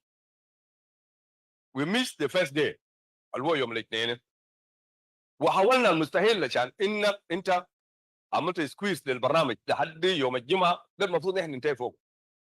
وفي ناس اساسا عندهم فورمز، عندهم مسؤوليه سلطه اللي ممكن ينادوا الناس. مثلا كانسل اوف ستيتس عنده سلطه على الولايات اللي يمكن ينادي جفرنس وينادي ناس الولايات ويقول كلام بتوع داير يقولوا ويناقشوا، لان ده مسؤوليته. ما بيجيني تو باك انا داير فرصه خلونا ادوني عشان انا نعمل برزنتيشن، لا، هم بيجي بيخاطبوا كناس مسؤولين ولو عندهم شغل بتاعهم، هم بينادوا الولايات دول كلهم بمشوا. انا قبل كده نادوني في مجلس الولايات وانا مشيت في موضوع معين، انا مشيت مثلتها امام لجنه في مجلس الولايات وانا جاوبتها على الشيء اللي كان مطلوب مني. شيء داير اقوله سيد النائب الاول، احنا ما جايين عشان ما نضلل الناس، داير نقول حقيقه. مساله بتاعت اويل ومساله بتاعت اويل ويست ومساله بتاعت ما اعرف ما يوم ويلو ياتو، يا اخي ده موضوع من 2006. انا كنت عضو هنا في المجلس هنا في جوبا هنا، ده موضوع من 2006. ناس بتاعت منطقه اجويت وشمال رفضوا يكونوا جزء في اويل ويست، ومش ابعد من كده قاطعوا الناشونال كونفنشن بتاع اس بي ال ام، ما شاركوا، ومش شالوا افكار بتوعهم وجابوه في اويل تاون، جو لفظوه وقال ده منطقه بتاعنا. لمعلومه السيد النائب الاول، اويل تاون ده جزء كبير تابع لاويل ويست، وجزء كبير تابع لاويل ايست. محل الحكومه الولايه فوق هسه حاليا ده اويل ايست، البيت الحاكم انا قاعد فوق اللي تابع لاويل ايست، وهكذا. فهنا كلام الجو اتقال بانه انا مشيت وعملتها محل عشان نجيبه يكون في منسيباليتي، كلام ده ما موجود.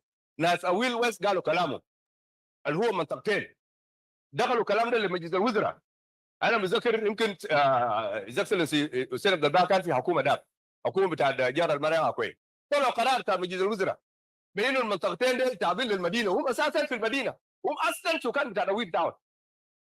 الكلام ده طلعوا منه قرار بتاع مجلس الوزراء ودوه لاس بي ال ام، اس بي ال ام طلع فيه قرار لانه اس بي ال ام هو كان سلطه في 2006. عملوا الكلام ده ورقه ده موجود اي زول عارفه. ناس زي ما دخل في كونفنشن ما حسبوهم في اويل ويست، عشان كده ما كانوا يشاركوا. موضوع موجود ورايت هونربل ده اكون عارف الكلام ده كويس، تعرفوا من اويل ويست. الكلام اللي جاء قالوا انه بعد تضليل على الناس، ما يضلل. انا ما عملت اي كرييشن بتاع الناس عشان نجيبهم لاويل تاون. هو مو قاعد يتكلم فيه ده منطقتي انا، هو قاعد يقول ده منطقه بتاعتي انا. بالنسبه لمجامول رياض ده تابع لويليس. انت ما الناس بتاع القنبه ما ممكن يجوا في فريم دول الا ثرو ناس بتاع اطلع برا والناس بتاع جافرين. لما نعمل 32 ولايه ما كان في طريقه للناس اويل ساوث عشان يكونوا داخل اويل تاون، الا الناس بتاع اويل ايش جلسوا وقالوا فات من بتوعهم هو رياض ده خليه يكون تابع لاويل، لانه اويل عنده حدود مع اويل ساوث، يجوا في اويل تاون. ده السبب اللي خلوا اويل تاون. انت عايز تعمل ريزولوشن ولا ريزولوشن اقول انه الكلام اللي قالوه امبارح ده كذب. سلاطين اللي بيتكلم عنه انه في سلاطين موجود، حتى قالوا قبل شويه الكلام ده ما صح. السلاطين دول عملوا جريمه، مشوا في المنطقه بتاع الناس ثانيين ودارين مش عملوا مشاجره وقبضوهم بواسطه القانون. ده النيابه، ما حاجه اسمه انه حاكم داير يشيل منطقه يعني وانت كرييت محل عشان يكون كونستيتنسي بتاعه. انا عندي داير، انا مولود في اويل تاون، انا جناويل انا. هو حسب اقول يمشي يشيل ناس بتوع هناك في مريال باي عشان يوديهم في منطقه ثانيه، ما في كلام بالشكل ده. فالناس ما يجوا يكذبوا في الناس في المؤتمر عشان دول يكونوا هو بطل. وكلام اللي قال ده ما كلام بتاع رايت هونربل سبيكر، ده كلام بتاع اللي هو قالوا كاي او، ده موضوع احنا قاعدين نعمل فيه كل مره. ده كلام بتاع اي او اللي هو قالوا ده. فكلام اي او ده شيلوه برا هناك، خلونا نتكلم هناك كلام بتاع اي او براه، لكن ما يشيلوا عشان يجيب في المؤتمر وزول يجي يقول انا رايت هونربل سبيكر. نو، ما في رايت هونربل سبيكر بيتكلم كلام بالشكل ده. طيب ريزولوشن صح في موضوع عن اللي قالوا انه قبضوهم ده كذب. ده مسائل اداريه انا ذاتي ما بعرف، ما سمعت. الريزولوشن بتاع الامباورمنت لسلاطين نازل ناس عندهم قانون بتاع اللوكال جفرمنت معروف كويس، ديل عندهم سلطه.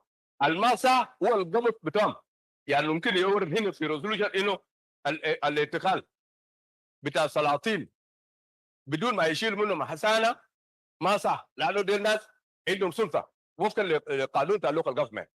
ده الكلام انا عايز اضيفه. شكرا جزيلا.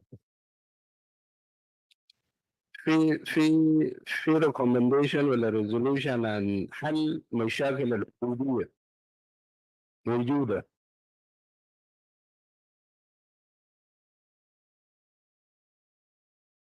طيب نمشي قدام. يونيتي.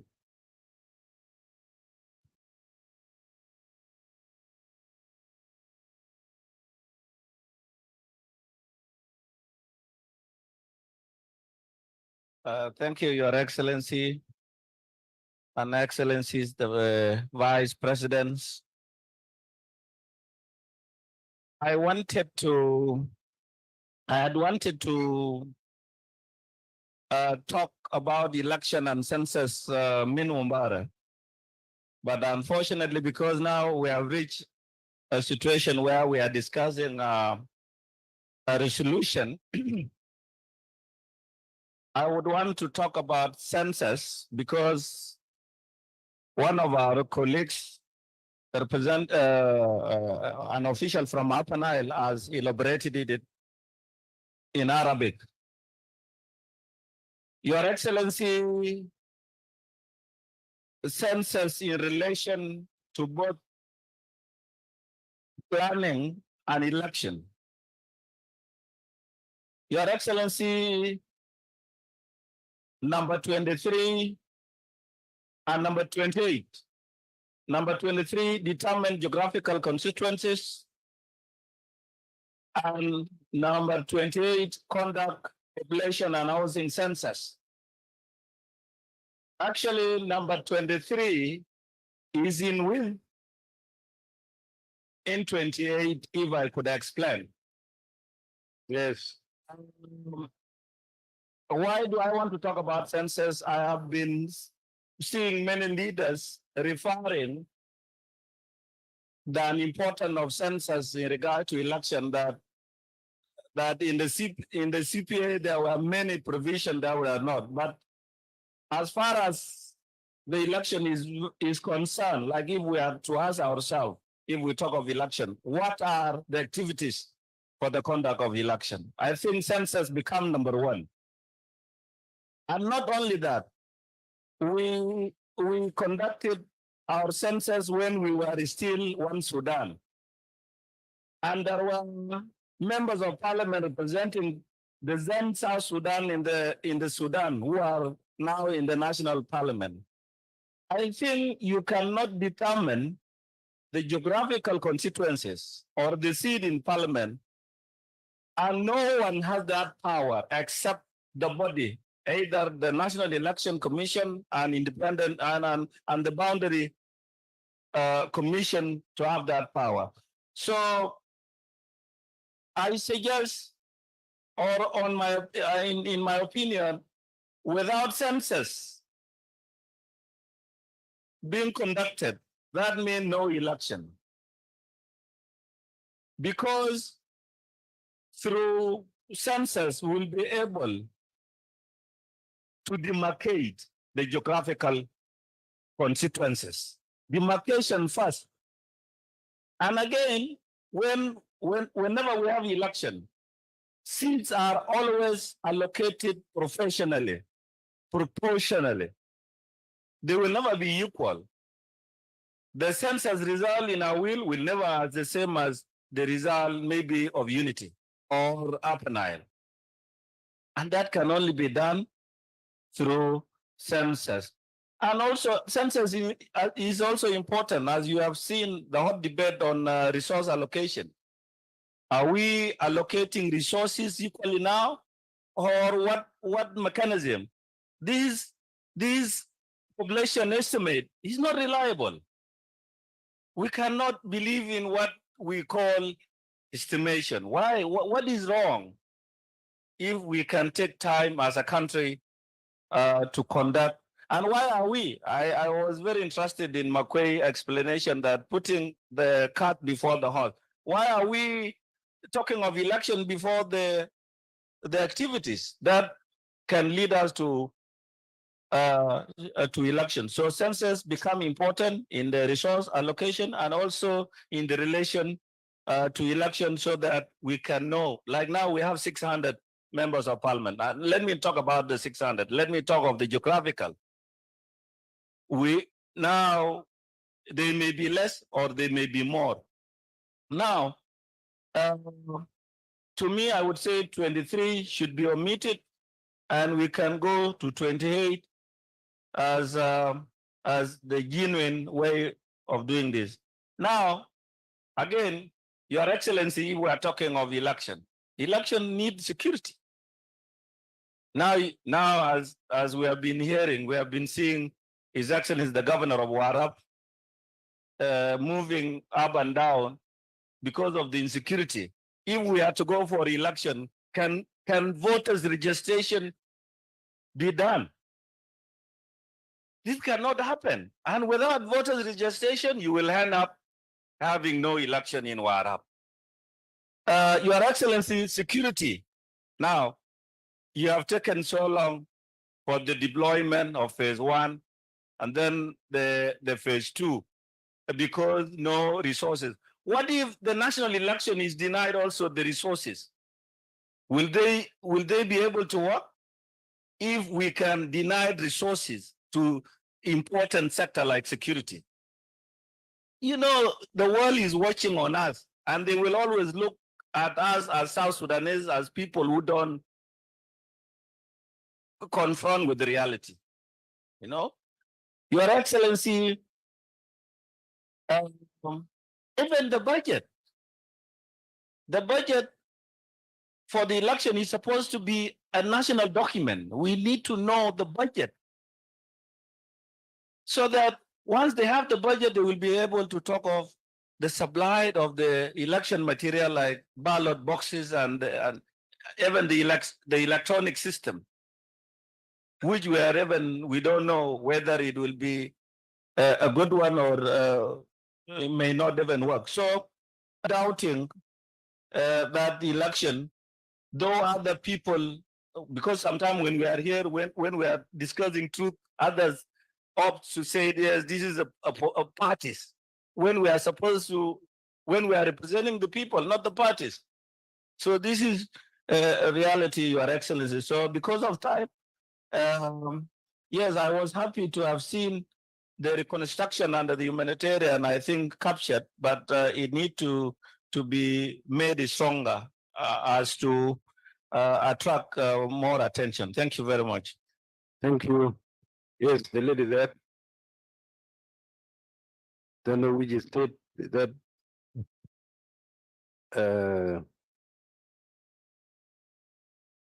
Yeah, she's there.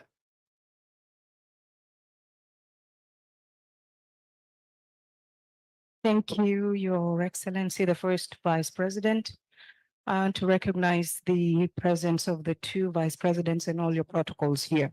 Yes, three. Three. Yes. All the protocols in the room. Yes. My issues are only twofold. This conference is for the governors, the states, and their partners. Ministry of Finance was graceful enough to be here. And the sources of funds in the state is mainly from the grants that come from the national government, as well as the taxes collected. The taxes collected are infringed upon, encroached by, overstepped by, and overlapped by the NRA.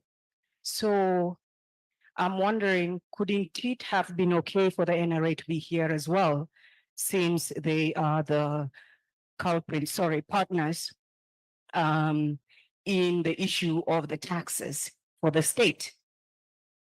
I see clarity as well in the issue of resolution number 10. It says states or administrative areas to collect their revenues without interference from the NRA. In 2012, because of the austerity measures, there was a ministerial order that requested for the states to allow the national government, the taxes were basically centralized. And so what I see clarity on is the taxes were centralized by a ministerial order. Will a resolution from the Governors Forum be able to override the ministerial order that centralized the taxes?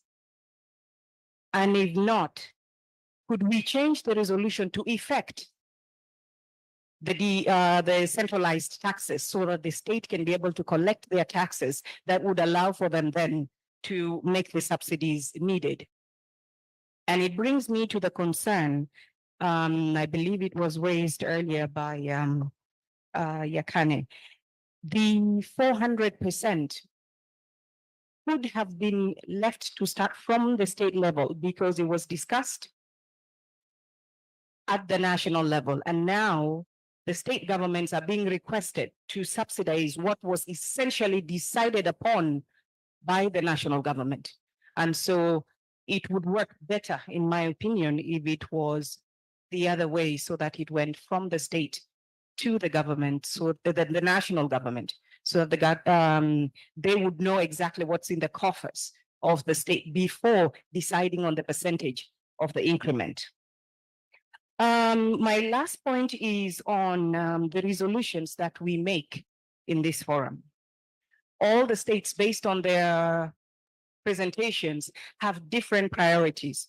Listening to the presentation by Rueng and looking at the deformed children, their priorities would definitely be different from another state. And so for the states that are able to implement some of the resolutions, for instance, there are other resolutions from the 4th Governors Forum that are still pending. I would like to reiterate on the point of having a mechanism to allow for the past resolutions to either be implemented or see at all if they are beneficial to a particular state. And for those states that are actually able to implement the resolutions, how can they be supported to move forward? Case in point, Central Equatoria with the establishment of the pension fund. And I congratulate the representative from pension fund and the promise to revert back the pensions collected to the state. And therefore my request goes to, can we have a timeline so that we are not here again in the 8th Governors Forum discussing the fact that what was agreed was actually not implemented. Thank you very much. Thank you.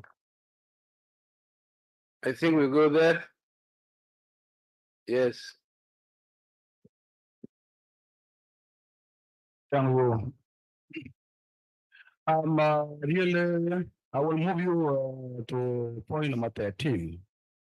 The empowerment of the commission charged with the settlement of the border dispute. Comrade Vice President, you know very well in the case of Abiy and the so-called Twitch, I thought there is no question of Abiy and Twitch. There is a question of Kordofan in the north and Barghazal in the south. Because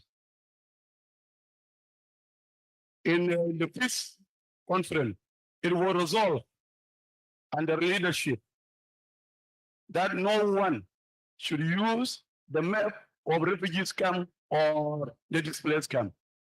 And those are the map now confusing the public and confusing the political arena here in the south.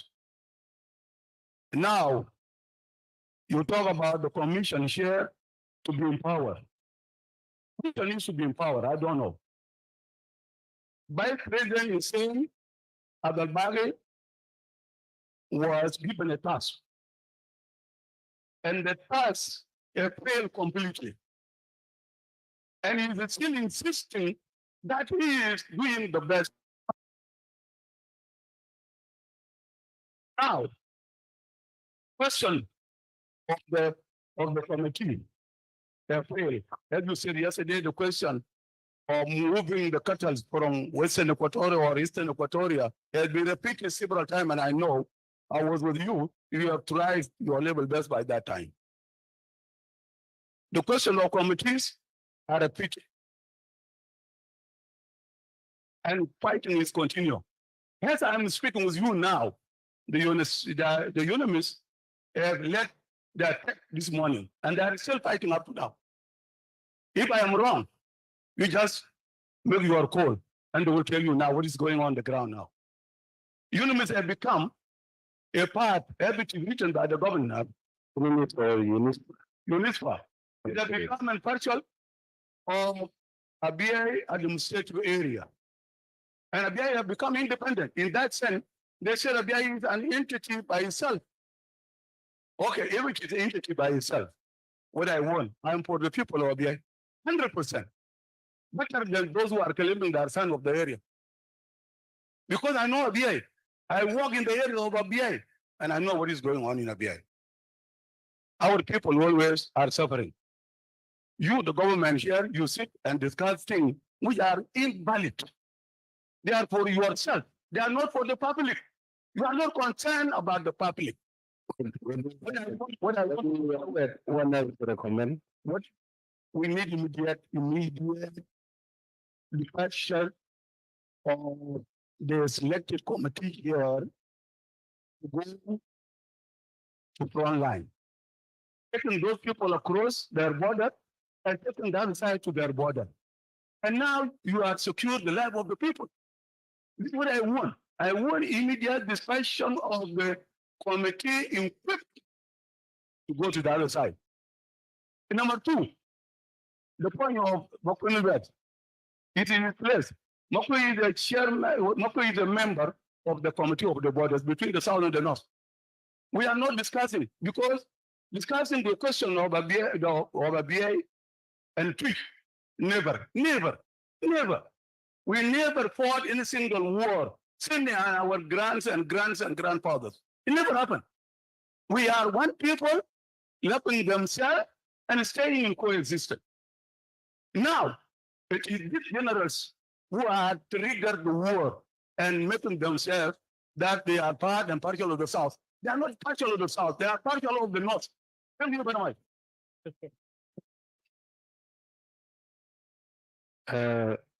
This morning I spoke to one of the officers in the BA or in the buffer zone. He did not tell me there is fighting. It happened after I came to the hall. Okay, I can't dispute it, but I spoke to one of them. Yes, Sarah. Let's make recommendations. People are commenting in the state. Okay, thank you. And good morning, Your Excellencies, First Vice President, the Vice Presidents, Kulul Hudur. Big afternoon. Okay, just making resolutions or recommendations. في بتاع resolutions with intergovernmental relations. Number 10, Bugul state administrative areas to collect their revenues without interference from NRA. As you know, the last one of the last speakers mentioned about it. يكون واضح. And even those revenues, because يعني في revenues بيشيلون as National Revenue Authority واحنا اتكلمنا عنه امبارح. عندنا في اسواق وفي مطار. Even مطار بتاعنا تعبان داير يصلحوه. فالناس لما نيجي يشوفوا منظر بتاع مطار بيقولوا ده ولايه، لكن it is the responsibility بتاع national government. لكن احنا عايزين فيكون الريفينيوز الستيت بيكولكت ده يكون واضح. يمكن نقولوا ناس NRA يرفعوا يدهم يخلونا احنا because we are autonomous, then we'll collect all our revenues في ولايه عشان تاني ما نجوا لناشونال. We give them percent. احنا بنديكم percent as national.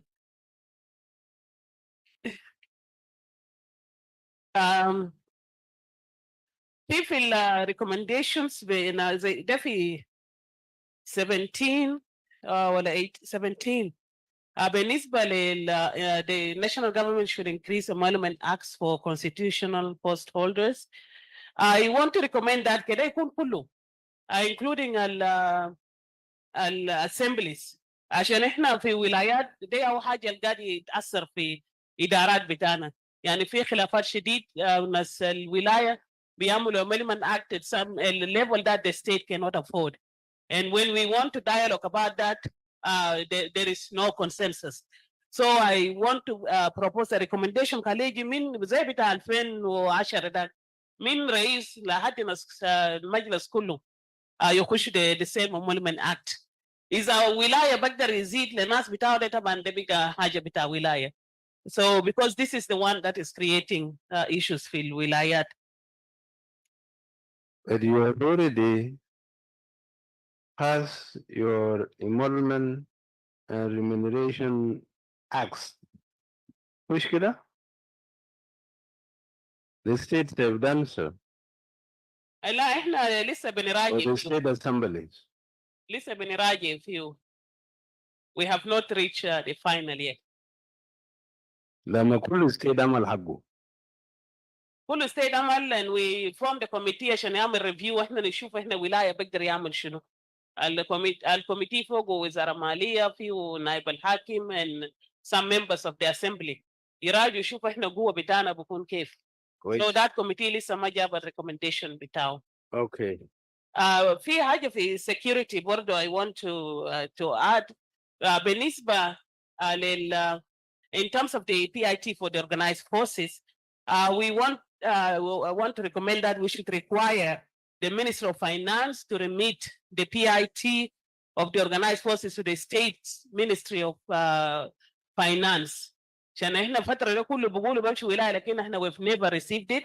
وده هو الحاجات اللي بقدر يساعدنا that can help us to address any security issues that may arise. في قبل في الكلام بتاع Clemenamboro, the naming of Clemenamboro Bridge. I want to propose that this should be clear. أنا ما أعرف ده بيكون في resolution ولا recommendation. وباري the statement that Honorable Michael Makwei made is very clear. because we don't want to confuse people. FIFEL and Gulf Committee Amalo Masha, instead of sensitizing, bigger Amel consultation. So it wasn't so clear. We need that statement to be made clear that this is a national project and named by the National Council of Ministers. And so be it. احنا دايرين يفهمونا احنا في الولايات عشان في ناس لما نقولوا في سياسيين في جوبا بيعملوا حاجات دي فعلا في ناس كبار القاعدين يلخبطوا كلام. Even شباب هناك لما يمشوا they will say that. So ناس so those here in the national should make a clear statement زي اللي مبارك كان Honorable Michael عملوا that can go down to us in the state. And thank you. That's my Thank you. Ruben, Inshallah, you synchronize your questions because behind you there are two other hands. Yeah. Thank you, Your Excellency. This is still under intergovernmental relations. And when you look at number 5 and 6, They mix them. Yes. They did not conform to. Yes. So the clusters that you are leading are the 5 pillars of our national development strategy. And I believe our states and administrative area plans are aligned to our national development strategy. And so do the counties, maybe to the state plan. I know, yes, there is regular meetings between the service, other institutions like health, they come for their review, but you chair the governance cluster and Vice President Wani chair the economic cluster. So can we recommend maybe under this respective cluster, there will be maybe a point where under your cluster, you bring all the relevant institutions in the state and a national level and have discussion on the country program to see whether there is alignment and coherence in terms of our planning under the respective clusters. I think that's what I need. If that can be framed in a better way, and then the committee can look at that. I was also wondering, based on the comment on elections, we were to have the chairperson of the national election doing a presentation here. And I think that has not been done. So I have been wondering, how do we make resolutions or recommendation when we have not listened from the chairperson of the National Election Commission in that matter? Second, we went for election in 2010. We have geographical constituencies, and we have having a population that define a geographical constituency. So the question is whether our geographical constituencies have changed, and if they have not changed, then what is the matter? So what might be there is later on whether the criteria of what can constitute in terms of population to form a constituency is what is going to change. So I think these are some of the technical discussion that can also be left to the National Election Commission to see what can be done. So I think this should not be a major concern for now. Thank you.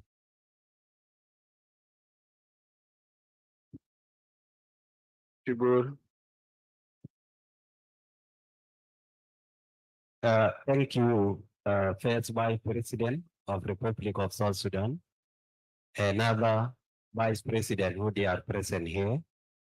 Trying to pick up 2 points.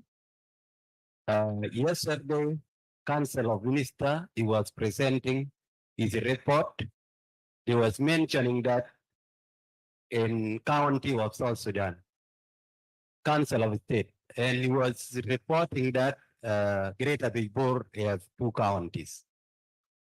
And all of us, we are aware, 2014, there was agreement between Kubura faction and government of South Sudan. And President, he was forming degree for 7 counties of Greater Bibor. We were there 2, and they had 5. It's the 7 counties. It's noon. He was that forming beginning, and everybody was aware. And finally, still we continue, they say Greater Bibor, they have 2 counties. After agreement recently, we carrying now, I went and meet the president and he was saying it's already degree. I did already degree in 2014. And I was received letter by Dr. Barnaba. Dr. Barnaba, he was on that meeting. And he wrote the letter to Minister of Finance. In the budget, you have to add 5 counties of Greater Bejbor. The president was already announcing. And he's still the counting 2 counties. So I want to remind you, because you are chairperson of government cluster, I want to put it in the table. Secondly, people were talking about revenue in the state. State, we have to have the grant on his own collecting revenue.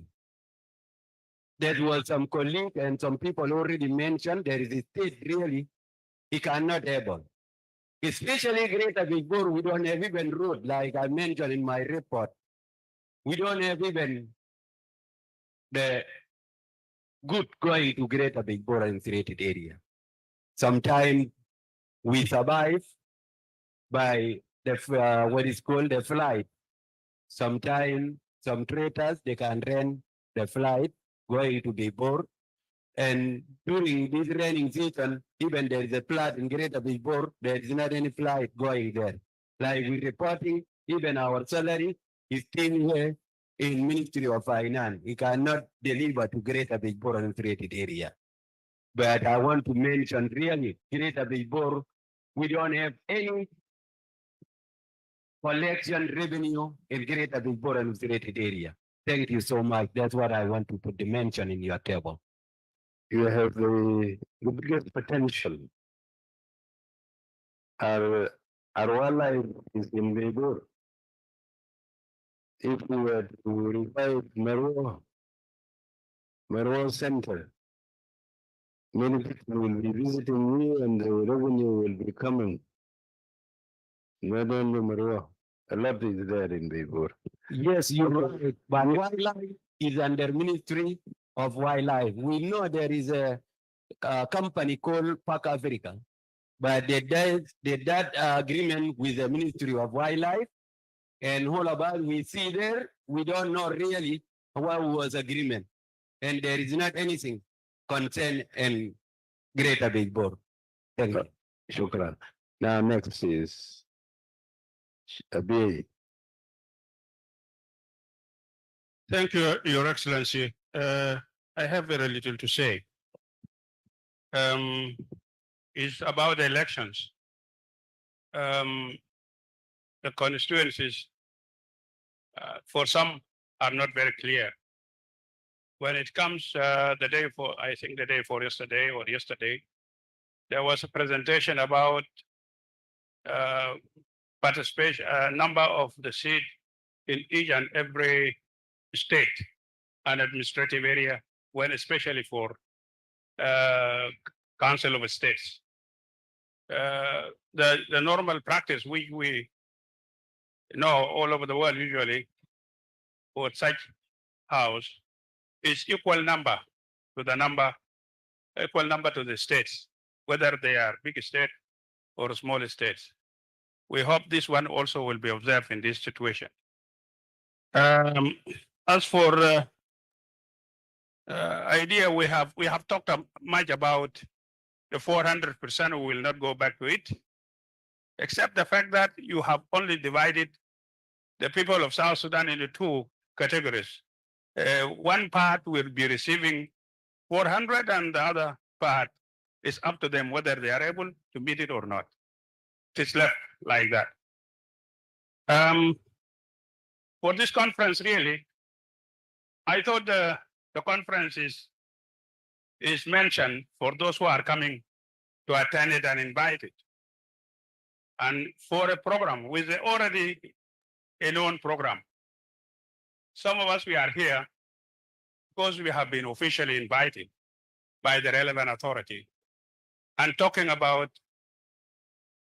the program or the agenda. I just want to say one word. What is the relevance of the quarrel between Twitch and Ngok, whether they are Kordofan or they are South Sudan? I didn't say anything which shows there is a relevance. Even if there are two, as it has been mentioned, two sisterly communities, is it not possible to resolve the problem without necessarily heightening and going to quarrel and bloodshed? I think I remain to be looking for peace between the two sisterly, real sisterly communities. There are some exceptional individuals for their own sake. But I believe there is a need for the state, for our government, our people, our leaders to work so that the peaceful coexistence of the two communities is achieved. One question which was said about a fight in this morning. Yes, there had been a fight in this morning. There had been a fight, but who started the fight? And actually, who was attacked first? The Twitch youth added with some other arms, including the rebel of Guy Mashir. They attacked. And the national government forces, the integrated forces, which you have just deployed there, with the people to repulse that attack. It happened, that was at 4 o'clock in the morning. At 5, they attacked another place called Joljok. At 5:30, they attacked another place called Wawichin. All these are in records. Who have been attacking all this time is known. Yet, it is not to blame, which is important. I'm interested in getting a solution to that. And we would want to see the government of the day doing this without necessarily talking about who is in Kordofan and who is anywhere, because that is a different thing altogether. It has no relevance in this position. Thank you very much. Thank you. I want to give Central Equatorial. The speakers are making things to mix yours.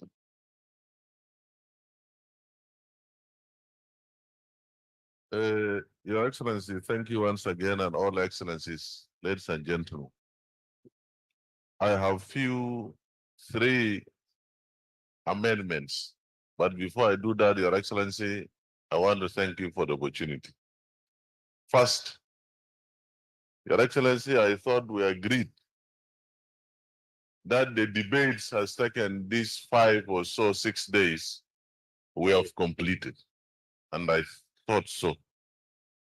As such, we received the draft copies of resolution and recommendations for this conference. And Your Excellency, we agreed on a proposal by Honorable Makwe that we should go from the preamble up to the conclusion. And all of us will agree that we took a very big chunk of time that we are debating issues that we could have handled in the last days. However, Your Excellency, my suggestion is that the issues are clustered in the intergovernmental linkages. If an individual have an opinion of a certain resolution, you put it within that and move forward. And you have started guiding us well. This is one. Number 2, Your Excellency, this is not a court. And I want to appeal to my brothers and sisters, fellow South Sudanese in this forum. We are here to debate issues of national concerns, and we should not personalize it or even heighten it. As leaders, our words can be misinterpreted by our communities and constituencies.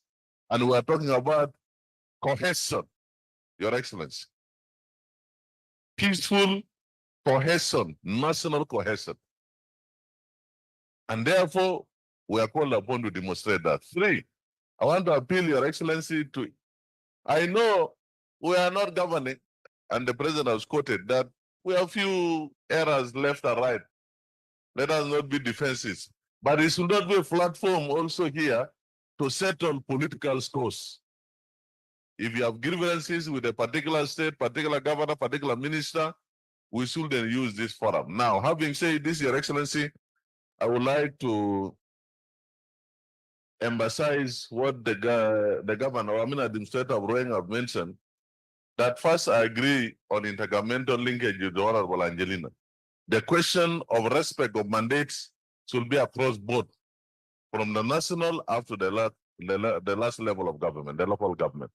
Because you'll discover that even the account is that encourage the powers of states or stating and powers of national, vice versa. And I think that proposal, in my view, has to be adopted. Number two, on the budget, I agree with the resolution you drew and members clapped in our side here. Your Excellency, I wanted to inform you, I raised my hand. We had a meeting, dialogue meeting with the Minister of Finance. I wasn't around because I was not feeling well in the evening yesterday. The Undersecretary was there. I was told he presented. Only the Deputy Minister wasn't around. The Minister himself, Honorable Bak, and the governors, led by myself, Governor Tonga Ken was around, Governor Manhim, former Governor Min of Warap, Deputy Governor of Jongole, and then Sarah was represented by the Deputy Governor, and then Montil, where the dialogue, the salaries were not, the salary was delayed by finance pending that dialogue. And we had 3 resolutions, and I want to communicate these resolutions if you allow, that were agreed as governors with the Minister of Finance, and in attendance was the National Minister of Public Service, who is currently the Minister of Presidential Affairs, Honorable Joseph Bakasero. What were the issues we agreed? The minister wrote indeed the circular that he wrote to us that we are autonomous, we have to finance the 400%. For fact, the 400% is for the whole country civil servant, Your Excellency. And the law did not specify that it's only for national employees. But the level of implementation, it is the issue here in terms of cash liquidity. The Minister of Finance said we have increased your transfers by this much, I think 100%, and uniform. And we asked the formulas. After that lengthy debate, we agreed, we have to agree on 2 issues. One, that they channel money to the states. We, together with our collections, we pay all our employees the 400%, or we can choose not to pay even 400%, which practically we refused. And then, or he pays the salary using a committee. We agreed that we go for option 2 of payment of the civil servant salary of 400% with the committee, because there is a fear of the unknown that there are a lot of ghost workers as part of the national reform agenda of the Minister of Finance. Your Excellency, what was the resolution? 1, all of us, states have to prepare our pay sheets and give it to the national committee that is going to be sent by the Minister of Finance. Provide that they are going to pay the salaries themselves and the 400%. And the Senator Gotoya did report to this hall that civil servants at the level of the states have been paid 400% increment as per the new payment schedule and pending the counties. And they have started with Juba County.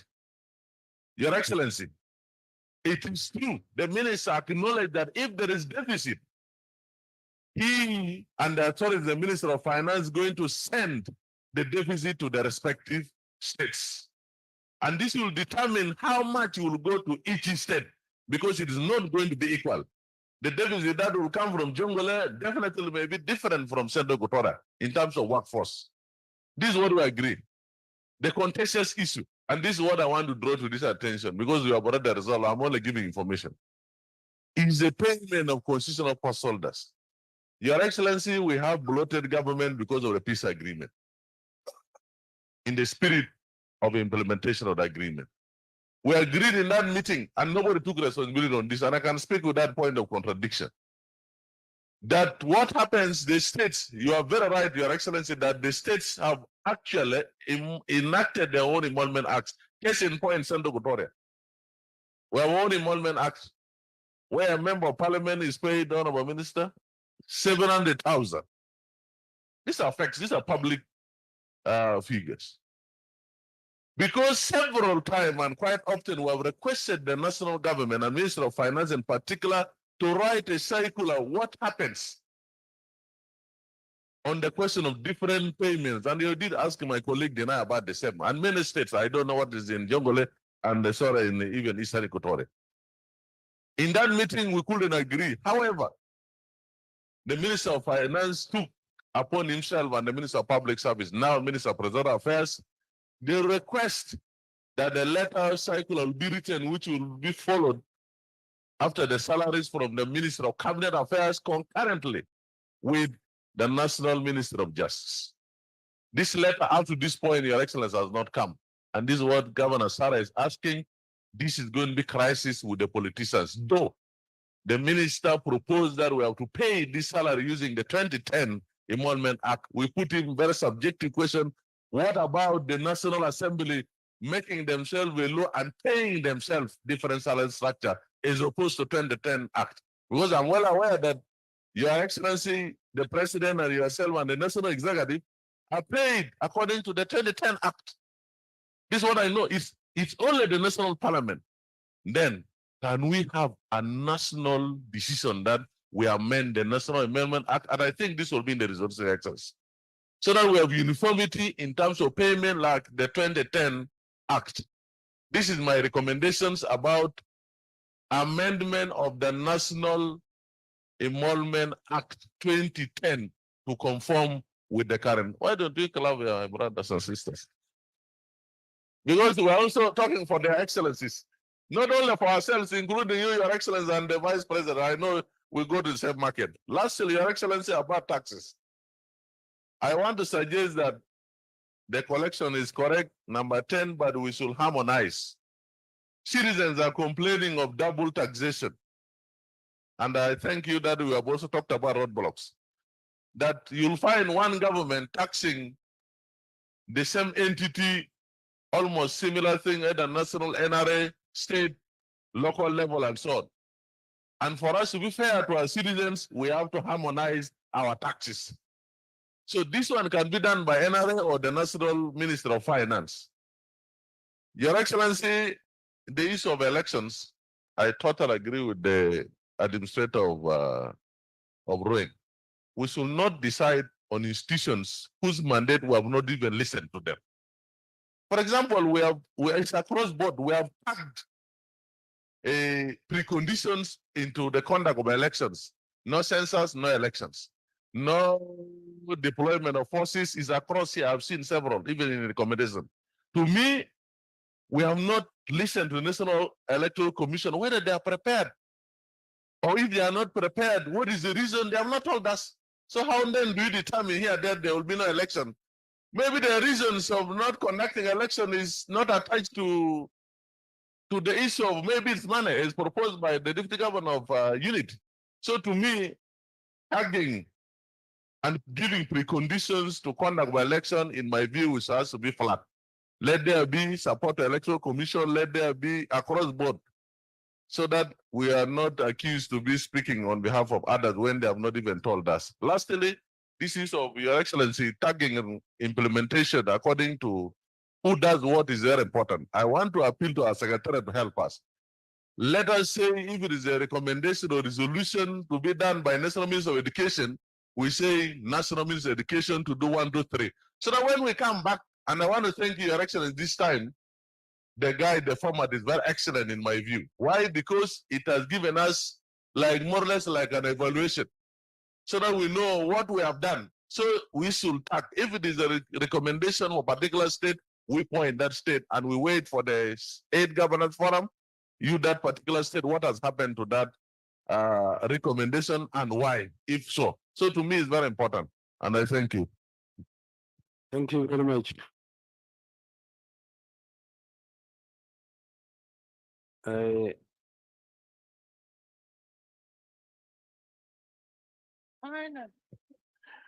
They tend to be the same people. Yeah. The time. Yes. Who should I get?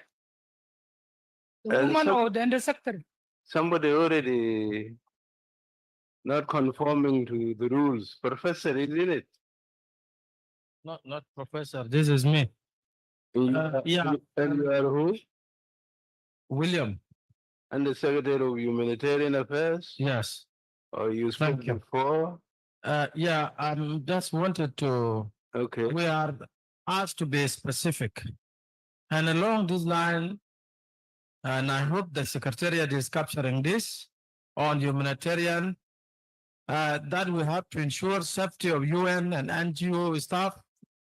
Number 21.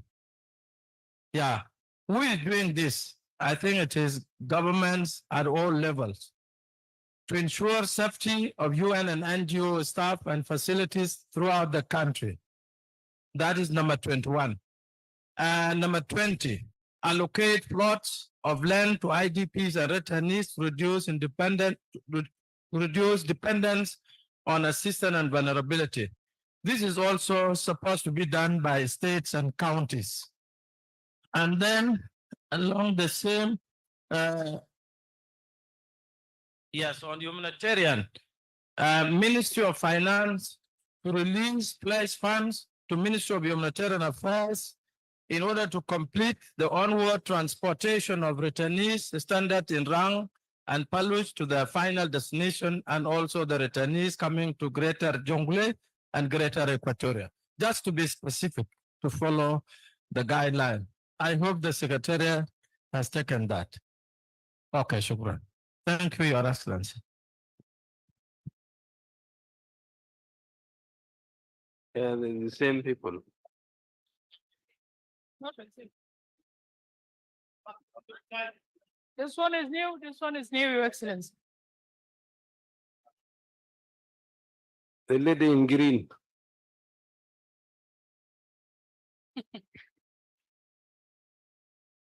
Thank you very much, First Vice President Victoria Machar King, for giving me this opportunity. South Sudan Civil Society Alliance. Let me talk about the issue of election. Next year, we are going for election. And people also talk about the issue of census. And I think two issues is really very important. The issue of census and also the issue of IDPs to be brought back from the neighboring country to the South Sudan is also very important for the census and also for election, Your Excellency. And also the issue of permanent constitution also is very important. Why I say this? For example, constitution of the Kenya, when Kenya was drafting the permanent constitution of the Kenya, it was took almost 14 years to come out with the permanent constitution of the country. What about us in South Sudan? Now we are looking for the permanent constitution and election. For me, the permanent constitution is going to take a time because we need to conduct civic education on permanent constitution. And also we need to share experiences with other countries on the permanent constitution making process. This is all important for us here in South Sudan. The recommendation is that before we go for election, we need to conduct census, and also we need to bring our people, IDPs, across the country here in South Sudan. Yesterday, the governor of Awil is mentioned very important issue. It's mentioned very important issue of the political parties. واتكلم منه قال انه الاحزاب السياسيه يعني بيختاروا الناس بتعمل بمشوا في المناصب السياسيه مرات جزء منهم ناس ما عندهم capacity اللي بيمشوا ما عندهم كفاءات. عشان كده في الولايه بتاعه هو هسه تعبان لانه هو بيعمل شنو؟ This question was raised yesterday by the governor of Awil State. سؤال ده بيرجع للسياسيين. And also my recommendation is that في recommendation بتاعي انه بالنسبه للبارتيز يعني لازم انت لو قدرت ترشح زول بتاع قيادي في منصب قيادي you have to see the capacity of the patient. This is what I want to recommend. I want to recommend for this forum, Your Excellency, and thank you very much for giving me this opportunity. I come to the front line here.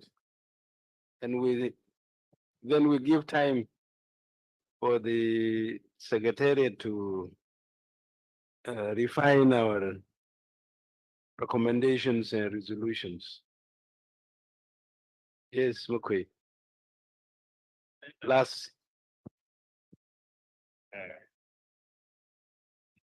Yeah, thank you very much, Your Excellency. If you have a burning issue, please write it down. Give it to me. It will be collected from you. Yeah, Your Excellency, in page 2. Page 2.